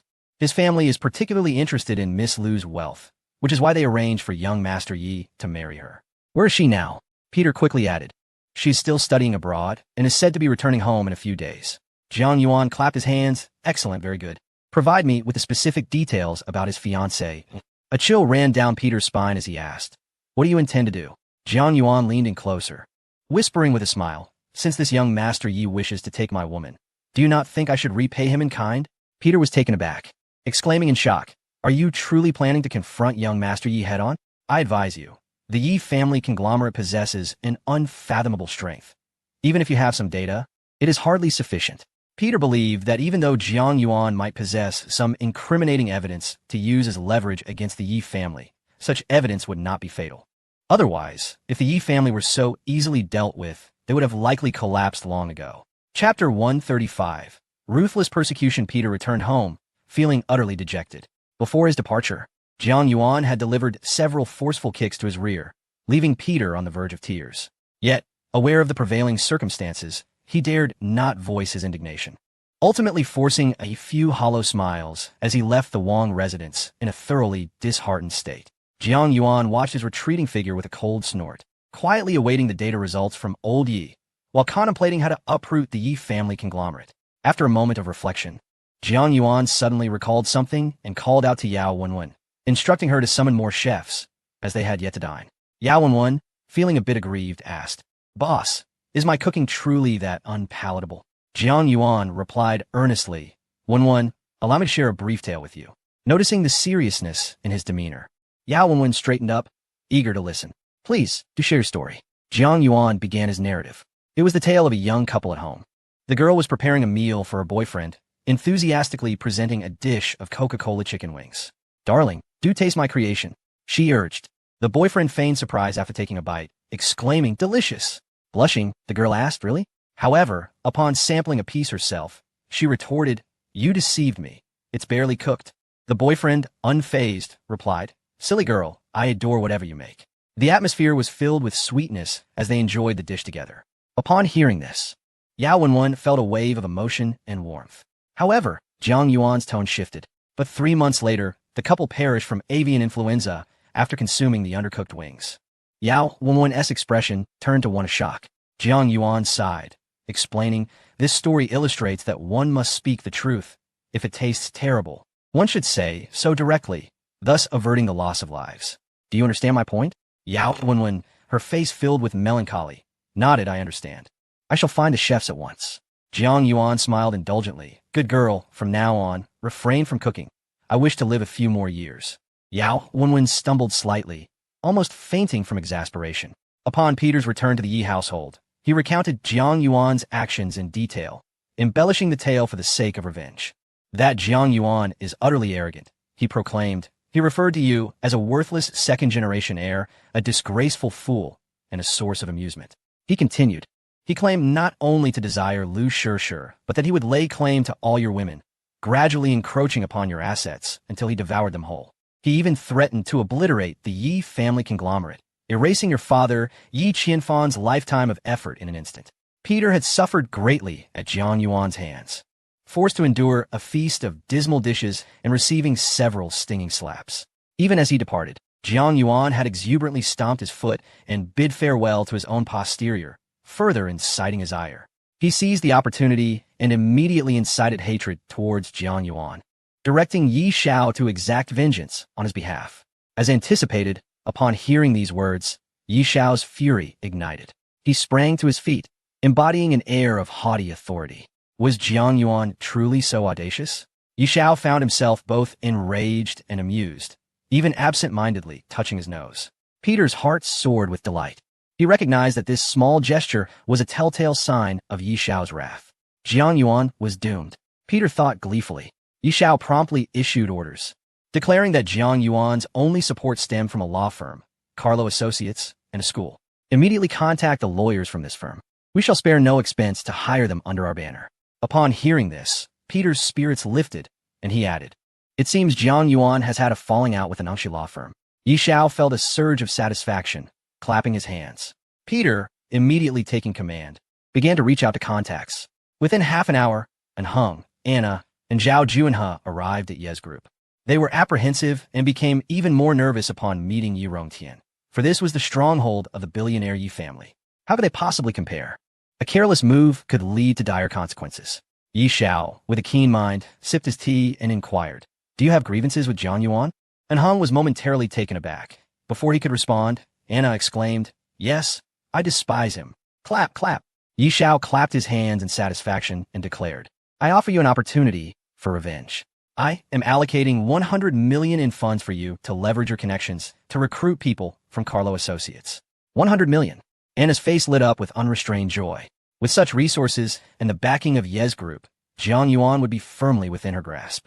Moreover, An Heng's Angshi law firm was a close second to Carlo Associates in Xiqing. With adequate funding and endorsement, An Heng and his companions were confident they could betray Jiang Yuan.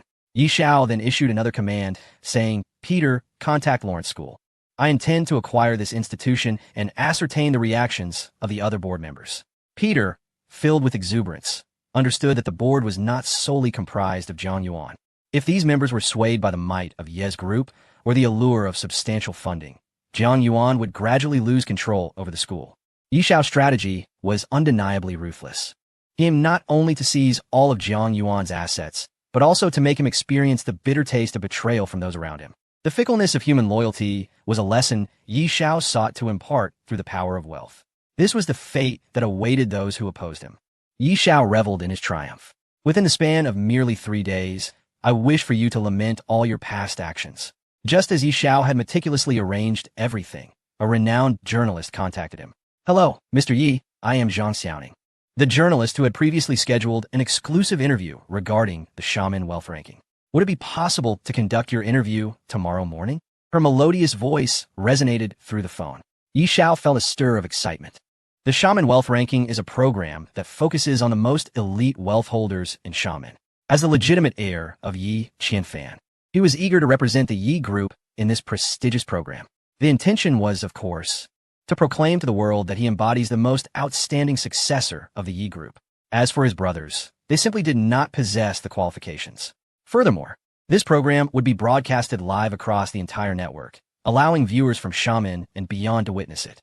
Such visibility would undoubtedly affirm his status as the foremost heir of the Yi Group. Very well, tomorrow morning it shall be, Yi Xiao replied courteously. Chapter 136. The assets of the Yi family plummet tenfold in the wealth rankings of Xiamen. The Yi Group proudly occupies the third position. This is an exceedingly astonishing figure. The waters of Xiamen run deep, teeming with various financial magnates. To secure a place among the top 10 on this list is to demonstrate oneself as a figure of considerable prowess. Being in third place signifies the accolade of a billionaire.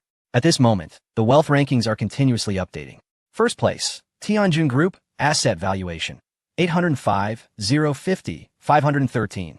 234, second place, Shengtian Group, asset valuation, 601, 004, 123, 601, third place.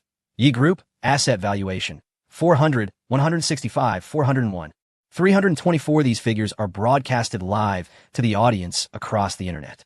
The data reflects the estimated values of shares and assets held by these conglomerates. The advancements in big data analysis have rendered wealth estimation nearly flawlessly accurate.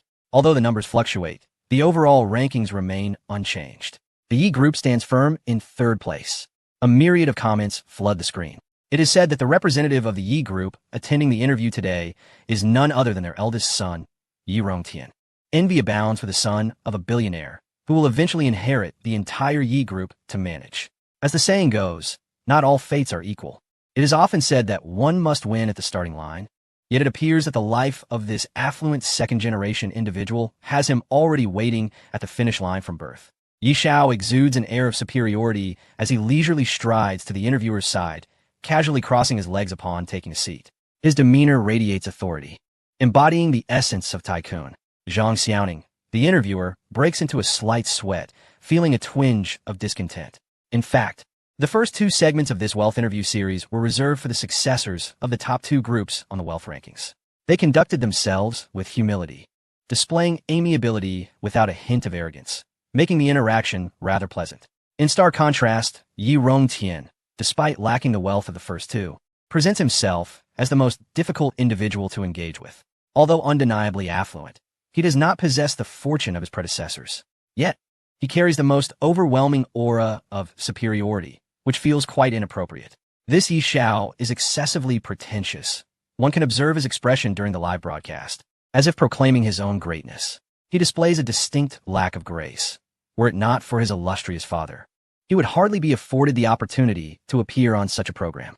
Despite her underlying displeasure, interviewer Zhang Xiaoning musters a forced smile and initiates the interview. What do you believe is the secret to acquiring wealth? Upon hearing this question, Yi Xiao feigns a thoughtful chuckle. Affectedly mature, he reflects before responding, in my opinion. The most crucial qualities one must possess are ambition and desire. One must dare to strive. Even when faced with dire circumstances, one should not succumb to despair or relinquish hope. Maintaining a calm demeanor is essential. I believe that the essence of a person's character is the true determinant of their success or failure. Although our Yi family may not currently rival the Tianjun and Liang families, I am confident that within a decade, I will surpass them entirely. As Yi Wang spoke, he gestured emphatically. The interview journalist, Zhang Xiaoning, offered an awkward smile and replied, "Thank you, young Master Yi, for sharing your secrets to wealth." This individual was exceedingly pretentious. Every movement was imbued with an ostentatious desire to showcase himself. His words dripped with audacity. The online comments reflected a similar discontent. How insincere he was, spouting deceptive nonsense, relying solely on the privileges of a prosperous father to maintain his faade. Hypocrisy and shamelessness were evident, as he thrived in business due to his family's influence, yet insisted on attributing his success to personal effort. If hard work alone could yield riches, then the wealthiest individuals would surely be the coal miners laboring over 20 hours a day. I would relish the opportunity to see if he could maintain his composure should he ever find himself in dire straits. Yi Rongtian raised a cup of tea to his lips, savoring the moment. He felt a swell of pride, relishing the comfort of being the center of attention among so many. Yet, just as he believed he had reached the pinnacle of his life, becoming the focal point of the world, a sudden shift occurred in the valuation of the Yi Group on the wealth rankings. The valuation, once around 400 billion, plummeted dramatically, akin to a dive. Within mere minutes, it had dropped to just over 300 billion. This event was broadcast live across the internet. Soon, viewers began to notice the alarming change. The comments section erupted. "Look, the valuation of the Yi family is crashing. What is happening?" As the screen filled with question marks, an unsettling premonition surged within Yi Rongtian. Nevertheless, he forced himself to assert, "It's all right. This is merely a standard adjustment. You may not fully understand the financial system, but I—" Before he could finish, the journalist Zhang Xiaoning's eyes widened in disbelief, her mouth forming an astonished O. All this was due to her unwavering gaze fixed on the wealth rankings. Yi Xiao swallowed hard, turning to look, and felt a surge of panic as his complexion shifted dramatically. The speed at which the Yi Group's valuation was plummeting far surpassed his expectations. Within 10 minutes, it had nosedived from over 400 billion to just above 100 billion. In a matter of minutes, his family's fortune had evaporated by over 300 billion. This was akin to burning through an astronomical sum of money. Yi Rongtian felt a tightness in his chest, struggling to breathe, as if suffocating. The standing of the Yi Group had already fallen to 7th place. Yet, this was merely the beginning. The collapse in the stock price of the Yi Group was catastrophic, with the entire valuation in free fall. The speed of this decline was terrifying. Another 10 minutes have elapsed.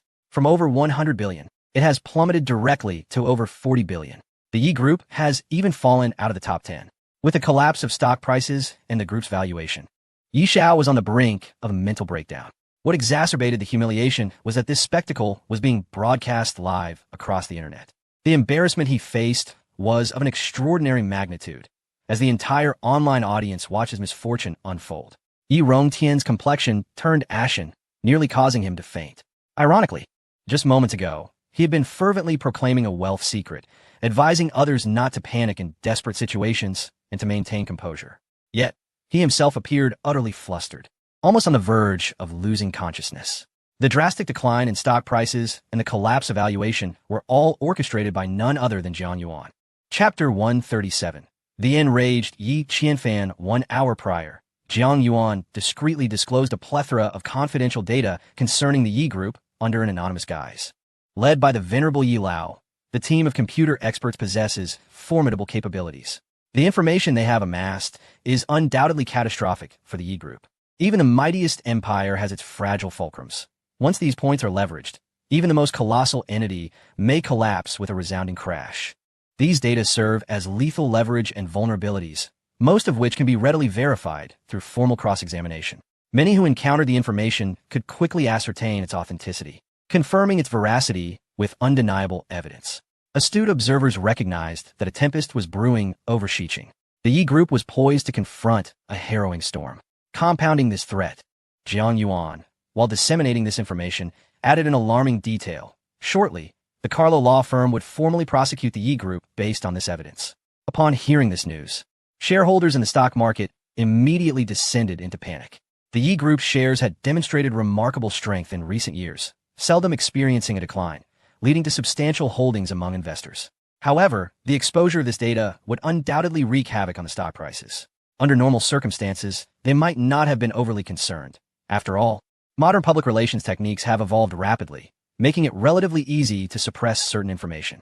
What truly incited their trepidation was the impending lawsuit from the illustrious Carlo law firm. Carlo law firm. In Xiqing, everyone is aware of this legendary institution. The formidable team of lawyers under its banner is renowned far and wide. The public's consensus is simply this: unbeatable in battle, invincible in offense.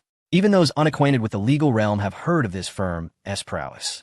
Now, with irrefutable evidence at hand and a powerhouse law firm in the fray, it was evident that the Yi Group's stocks would be swept into a tempest of plummeting prices.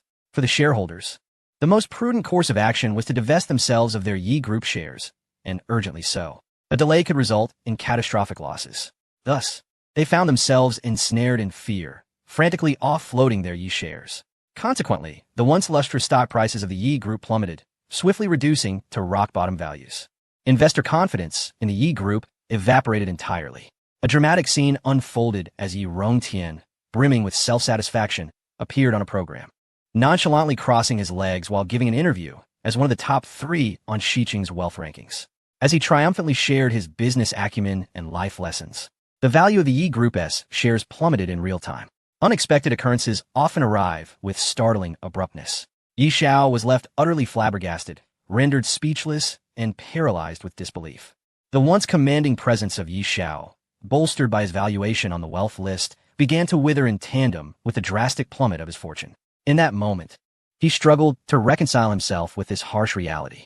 The audience in the live stream was utterly amused by the scene unfolding before them. Just moments ago, young Master Yi had proclaimed the importance of maintaining a positive mindset, even in dire circumstances. Yet, now he appeared utterly terrified, his bravado shattered. He had been putting on a show, offering sage advice to others, but when calamity truly struck, his true self was revealed. Observe how pale he has become, trembling like a leaf. One might surmise his trousers are dampened by fear. This character undoubtedly provides me with an entire day's worth of amusement. He is utterly hilarious. However, what exactly transpired? Could it be that the wealth rankings of Shaman City are about to undergo a significant upheaval? Within the Yi Group, an urgent meeting was convened. The head of the group, Yi Qianfan, who happens to be young Master Ye's father, wore an expression of deep fury. What on earth is happening? Why has our internal management descended into such chaos over the past few years, resulting in this multitude of issues? Yi Qianfan thundered. Before him stood a group of senior executives, visibly trembling, their faces ashen. The Yi Group found itself mired in turmoil, and no one could escape culpability. Yet, Yi Qianfan, a figure of formidable stature, retained a glimmer of sharpness in his eyes as he declared, "The most critical issue is that you didn't even handle matters discreetly. It's appalling how easily this was uncovered. What is wrong with you all?" One director timidly remarked, "Mr. Yi, most of these problematic ventures were managed by young Master Yi Rongtian." Yi Qianfan gritted his teeth, exhaling hotly through his nostrils. "This good for nothing. Once this matter is resolved, I shall settle the score with him." He then took a deep breath, striving to calm his agitated spirit. Why were the relevant personnel not contacted immediately? Or why weren't the technical staff instructed to delete this information at once? Do you lack even the most basic public relations skills? What do you think I'm paying you for? Yi Yanfan questioned vehemently. The technical personnel appeared distressed as they explained, "We are unable to delete it. Their technical capabilities far exceed ours, and the public relations department has been unable to reach them." Yi Qianfan, in a fit of rage, smashed a teacup. "A bunch of inept fools." At that moment, his second son, Yi Rongdao, stepped forward and advised, "Father, our foremost priority now is to resolve the issue." Yi Yanfan frowned. "How do we resolve it?" Yi Rongdao replied, "I have conducted an investigation, and this incident appears to have been instigated by elder brother. A few days ago, he suddenly procured a significant sum of money, intending to recruit talent from the Carl law firm and acquire Lawrence Academy. Both organizations share a singular mastermind named Jiang Yuan. It seems elder brother has provoked this individual's ire, leading to today's predicament." Upon hearing this, Yi Qianfan's brow furrowed deeply, his displeasure palpable. Once again, this little wretch has caused trouble. Where is he now? "Young Master Yi is currently engaged in a wealth interview," came the response. Yi Qianfan, filled with further indignation, exclaimed, "Our family fortune has been squandered by this imbecile, and he still has the audacity to appear on some ridiculous program. Fetch him back immediately." Suddenly, he turned his gaze towards his second son's face, pausing in silence before inquiring, "What do you think we should do next?" The second son, Yi Rongdao, replied with composure, "The stock market experiences both rises and falls. Although our assets have plummeted at present, as long as this Jiang Yuan is willing to grant us leniency, the stock prices will gradually recover, allowing us to minimize our asset losses." Yi Qianfan's expression fluctuated between light and shadow. "Prepare the gifts. I shall personally meet this Jiang Yuan." Chapter 138. I can fulfill one of your requests as the outside world descended into chaos, almost reaching a boiling point. Jiang Yuan reclined in the grand armchair of his residence, the Yuan Wang Fu, basking leisurely in the sun. He relished this moment of tranquility, savoring a brief respite from the tumult of life. Meanwhile, Yao Wenwen sat beside him, idly engrossed in her phone. Suddenly, she gasped upon encountering a piece of news, exclaiming, "Boss, look, The stock price of a Yi Group has plummeted by several hundred billion. Chairman Yi Qianfan is on the verge of a breakdown. Upon hearing this, a smirk graced Jiang Yuan's lips as he remarked, "The world is rife with chaos. Every day, countless individuals amass wealth while others face ruin. Do not be so astonished. It betrays your lack of worldly experience." Yao, Wenwen retorted, "But boss, this is your sworn rival. Just a few days ago, they sent someone to provoke you, as if they were intent on riding your coattails. This sudden downfall is nothing short of a monumental occasion, worthy of grand celebration. Your reaction is quite peculiar." With uncertainty, Yao Wenwen inquired, "Boss, could it be that you had a hand in this?" Jiang Yuan squinted slightly and responded, "Spreading rumors requires evidence. I have done no such thing." Yao Wenwen muttered under her breath, "If there were evidence, it wouldn't be called a rumor. You're quite the mischievous old man, keeping secrets even from me." Jiang Yuan chuckled heartily, pinching Yao Wenwen's cherubic cheek, and laughed boisterously. "Do I, Jiang Yuan, need to explain myself to a little sister like you?" Her cheeks flushed from the pinch. Yao Wenwen retorted, "You're incorrigible." As the two exchanged playful banter, Lu Shishir appeared somewhat melancholic. She had just received a call from her stepmother, instructing her to return home immediately. It was all too clear that this would not bode well. Jiang Yuan, perceptive as ever, questioned her what has happened. Lu Shishir briefly recounted her predicament. Her stepmother, driven by greed, was pressuring her to marry into the Yi Group, becoming Yi Rongtian's wife. The Yi family not only offered substantial assistance in matters of inheritance, but also possessed considerable wealth. However, Lu Shishir had consistently delayed, even openly rejecting the proposal last time. Now, being summoned home could very well mean an attempt to control her. Jiang Yuan frowned, stating, "Why bother with such a person?" Lu Shishir felt torn, replying, "She may come to find me in person, and I fear it would cause you trouble." "Not all." Jiang Yuan waved dismissively. "Even if the sky were to fall, I would be here to support you. There is nothing to fear." Seeing Jiang Yuan's display of gallantry, Lu Shishir felt her heart steady slightly. Yet the underlying anxiety remained unshakable. Subsequently, Jiang Yuan turned to Yao Wenwen and inquired, "Is there any news regarding the chef I had asked you to find?" Yao Wenwen retrieved her documents and remarked, "Adjacent to the Southwestern horse racing venue in Xiamen, there exists a highly esteemed Western restaurant. It is said that a beautiful chef there perfectly meets your criteria. She possesses not only striking looks, but also exceptional culinary skills, surpassing even those of her household chefs." How intriguing," Jiang Yuan exclaimed with newfound enthusiasm. The combination of beauty and culinary prowess was indeed a rare gem, far exceeding the talents of the enchanting chefs residing in the Dongshan Villa area. Yao Wenwen teased, "Boss, shall we simply acquire her?" Jiang Yuan interjected, "Such a phrase sounds rather uncouth. We ought to say we will offer her a lucrative position." "Very well, a lucrative position." Yao Wenwen rolled her eyes, thinking it was essentially the same. Jiang Yuan decisively declared, "Today we shall visit the Southwestern horse racing venue, ride horses, indulge in Western cuisine, and then extend a lucrative offer to that chef." Upon hearing this resolution, Yao Wenwen joyfully cheered, "Hooray!" Both horse riding and gourmet dining were delights shared by the two. Lu Shishir, noticing their high spirits, couldn't help but smile gently as well. The trio quickly prepared themselves, and apart from the extended makeup time for the two women, their efforts were quite efficient. Approximately an hour later, they arrived at the Southwestern horse racing venue.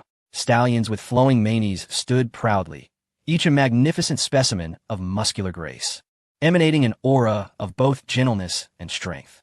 Yao Wenwen felt a rush of excitement. Under the guidance of professionals, she swiftly grasped the art of horseback riding. However, as she turned to showcase her newfound skill to Jiang Yuan, she noticed that his equestrian abilities far surpassed her own. In no time, Jiang Yuan had expertly tamed the horse beneath him, maneuvering it with the ease of an extension of his own body. "Boss, when did you learn to ride so well?" Yao Wenwen asked, slightly astonished. Jiang Yuan scratched his nose, uncertain why he possessed such an aptitude for riding. Perhaps it was a natural talent, or perhaps his previous exceptional driving skills lent him an advantage in this new endeavor. However, after a while, he felt a tinge of disinterest. His horse was too docile and lacked vigor. "If only I had a finer steed," he mused, secretly contemplating the acquisition of a truly extraordinary horse upon his return. Just as this thought crossed his mind, a fiery red stallion appeared.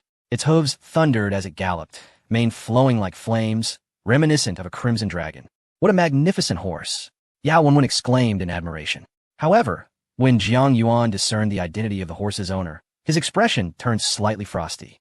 The foreigner, Peter, was trailing closely behind them, holding the reins of a stunning red stallion. Jiang Yuan, this is our gift to you, a Hanoverian horse, Peter announced.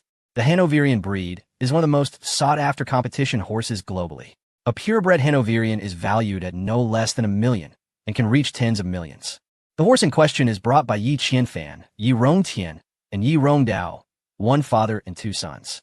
After inquiring about the news, upon learning that Jiang Yuan was present, they prepared this token of goodwill and arrived here.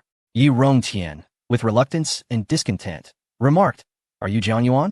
My father sends his apologies and hopes you can exercise leniency." His words were delivered with evident insincerity. Jiang Yuan remained unperturbed, choosing silence, a demeanor that unmistakably conveyed his disapproval. Clearly, he was dissatisfied and sought a more genuine apology. Otherwise, he had no intention of letting the matter rest. Yi Rongdao, the second son of the Yi family, maintained a composed expression and spoke up, "Mr. Jiang, if my elder brother has offended you, I, as his younger sibling, am willing to accept any punishment on his behalf. Please show mercy." Yi Qianfan also interjected, "Young man, one should practice compassion and leave room for reconciliation. It is better to part on good terms than to escalate matters unnecessarily. How about this? You present a request, and we shall do our utmost to accommodate you as compensation for my son's rudeness. Surely, this will suffice." Chapter 139, Private Jet A380. As Jiang Yuan engaged in negotiations with the Yi father and son, a multitude of individuals from the Yi group gathered in a secluded corner not far from the racetrack. They gazed upon Jiang Yuan's youthful visage, astonished at what they beheld. How astonishing! Is this the individual who has turned our Yi family upside down? He appears to be merely in his 20s. The waves of the Yangtze River pushed the previous ones forward, and it is indeed unexpected that the one causing the Yi family to evaporate so much wealth is just a young man. Such audacity to openly oppose the Yi group. It has been years since such a person emerged in Xiqing. The Yi family has weathered countless storms over the years. I refuse to believe that this young upstart can pose any significant threat to us. However, it is best to await the chairman's decision. Yi Qianfan, the cunning old fox, squinted slightly, an imperceptible glint of coldness flickering in his eyes. Facing the seasoned trio, Jiang Yuan remained unfazed, exuding an air of calmness and composure that belied his youth. Such steadiness is rare for someone in their early 20s. This young man is not to be underestimated, thought Yi Qianfan. His unwavering demeanor suggests that it would be challenging to overpower him through mere words. Having entered the fray decades ago, Yi Qianfan, a formidable figure, had honed his skills through countless trials. This shrewd old fox has an uncanny ability to read people. Jiang Yuan's silence and tranquility resembled an unfathomable ocean, instilling a sense of impotence in him. At this moment, Jiang Yuan refused to utter a single word, evidently dissatisfied with the sincerity from his side. The eldest son, Yi Rongtian, arrogant and self-serving, momentarily flashed a fierce glint in his eyes. If gentleness fails, then they must prepare for a more forceful approach. The second son, Yi Rongdao, also regarded Jiang Yuan with a chill in his gaze. If this man were to make demands, it would be manageable. His silence, however, indicates ulterior motives, making him a formidable adversary. The three family members exchanged glances and nodded in unison. Prior to their arrival, they had already conferred on a fundamental strategy to offer courtesy before resorting to force. If this matter could be resolved amicably, it would be ideal, even if it required a slightly greater expenditure. As long as it remained within acceptable bounds, it would be agreeable. However, should Jiang Yuan insist on opposing them, they would have no choice but to respond accordingly. The Yi family has dominated Xiqing for decades, wielding power and wealth through decisive means. Surrounding them, their bodyguard had already been discreetly positioned, most of whom were highly trained, retired foreign special forces. These seasoned warriors, forged in the crucible of numerous conflicts, possessed formidable combat prowess. The backup plan for the Yi trio was simple. Should Jiang Yuan refuse to cooperate, they were prepared to take a more aggressive stance. The three of them fixated their gazes upon Jiang Yuan's face, poised and ready for action. They had previously conspired in secrecy, agreeing that should circumstances change, they would shatter their cups as a signal. Yi Rongtian wore a veneer of a smile, though his eyes betrayed his disdain. As he addressed Jiang Yuan, "Are you truly prepared to confront the Yi family head-on? Bear in mind, you have merely inflicted a temporary setback on our stock prices. Once we weather this storm, regaining our vitality will be far from arduous.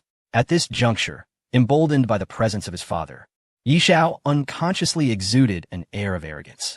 Jiang Yuan cast a cold glance in his direction and scoffed. Is this a matter for you to discuss? You have already embroiled your family in a monumental crisis. What audacity grants you the right to speak here? Is it that singer, Liang? Yi Xiao was infuriated, struggling to suppress his indignation. He was poised to resort to force, intending to subdue Jiang Yuan directly. However, Yi Rongdao firmly restrained his hand, cautioning him, do not act rashly.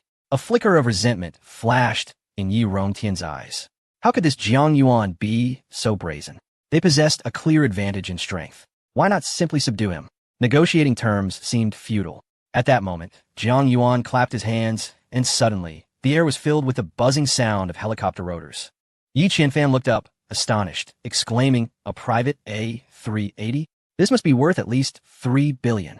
Such a rare aircraft was something Yi Qianfan had once aspired to procure at an exorbitant price, but had missed the opportunity.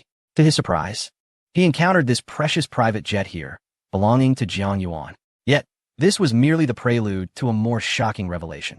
As the private jet descended, a bruised man in a suit was unceremoniously thrown from the aircraft. The man's visage seemed familiar to Yi Qianfan, prompting a moment of suspicion. Upon recognizing him, Yi Qianfan was utterly taken aback. "Ah, who you have been," he gasped. This individual was one of his bodyguards, tasked with forcibly restraining Jiang Yuan, a formidable force in his own right. He had once served as a personal bodyguard to a foreign president, skilled in hand-to-hand combat and criminal psychology. This was supposed to be his trump card, yet Jiang Yuan had effortlessly neutralized him. Ahu was merely the first. Subsequently, 7 or 8 more men in suits were hurled from the private jet, all elite bodyguards brought by the Yi family. In that moment, they resembled nothing more than drowned rats, battered and wailing. The Yi brothers' expressions shifted dramatically. Even Yi Qianfan, with his profound cunning, could not conceal the shock that flickered across his face. With a resounding thud, the A380 landed, and 3 figures emerged, standing tall and straight like resilient pines, 1 woman and 2 men. They were none other than Jiang Yuan's 3 legendary bodyguards. "Mr. Jiang," Yi Yuan reported, "these individuals have been lurking around, but we have dealt with them all." Jiang Yuan nodded slightly, and then turned his gaze toward the Yi family trio. With a sly smile, he remarked, "These individuals have disturbed us, and I have imparted a modest lesson to them. I trust you will not take offense." Upon hearing this, Yi Rongtian swallowed hard. He had previously relied on his martial prowess, feeling invincible due to his strength. Yet in a mere instant, Jiang Yuan had turned the tables. Seizing control of the situation, the Yi family, with gritted teeth, managed to utter, "We do not mind." Jiang Yuan, stretching lazily on horseback, stated plainly, "Let us speak candidly. If you genuinely wish to apologize, then demonstrate some sincerity." Chapter 140. The shocked Liu family. Jiang Yuan, let's have a discussion. What exactly do you desire? Yi Rongtian could not restrain himself from inquiring. Observing that the martial prowess of his side had been effortlessly neutralized by Jiang Yuan, the young master's demeanor quickly diminished. Reluctantly, he shifted to a more conciliatory approach. Yi Qianfan's eyes sparkled with shrewdness as he smiled. "Dear friend Jiang Yuan, why must we take it to such an extreme? We harbor no deep-seated animosity. It is merely a matter of youthful misunderstandings." "Oh, a minor misunderstanding," Jiang Yuan replied, casting a cursory glance at the group of bruised and battered men in suits sprawled on the ground. Had he not had the protection of his 3 formidable bodyguards, he might well have found himself in a similarly pitiable state, subject to the whims of others. The astute old fox, Yi Qianfan, spoke sweetly, yet the reality remained that strength dictated the terms. With this in mind, Jiang Yuan ceased to be courteous and directly articulated his demands. When a child misbehaves, it falls upon the parent to bear the consequences, he stated coldly. Since your son has transgressed, it is only fitting that you, as his father, make amends. The phrase leading the horse and guiding the steps, which refers to the historical practice of a servant accompanying their master, was laden with significance. Jiang Yuan's request was akin to demanding that the once mighty Yi Qianfan offer him the deference reserved for a master. How audacious! Even the courteous Yi Rongdao could not suppress his astonishment, while Yi Rongtian seethed with anger, exclaiming, "You disgrace my family. Your insolence knows no bounds." Jiang Yuan remained silent, but Yao Wenwen interjected icily, "Disgrace your family? When you sought to usurp our wealth and deplete our talents, did you consider how our dignity might suffer? When you intended to forcibly seize our boss's estate and take away his woman, did you ponder the impact on our honor? When you attempted to control our boss through intimidation, putting his life in jeopardy, did you even think of our face?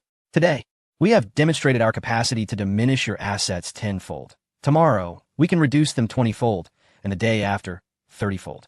Should we so desire, we could perpetually erode your wealth. When that time arrives, your family shall face extinction, leaving no honor to discuss.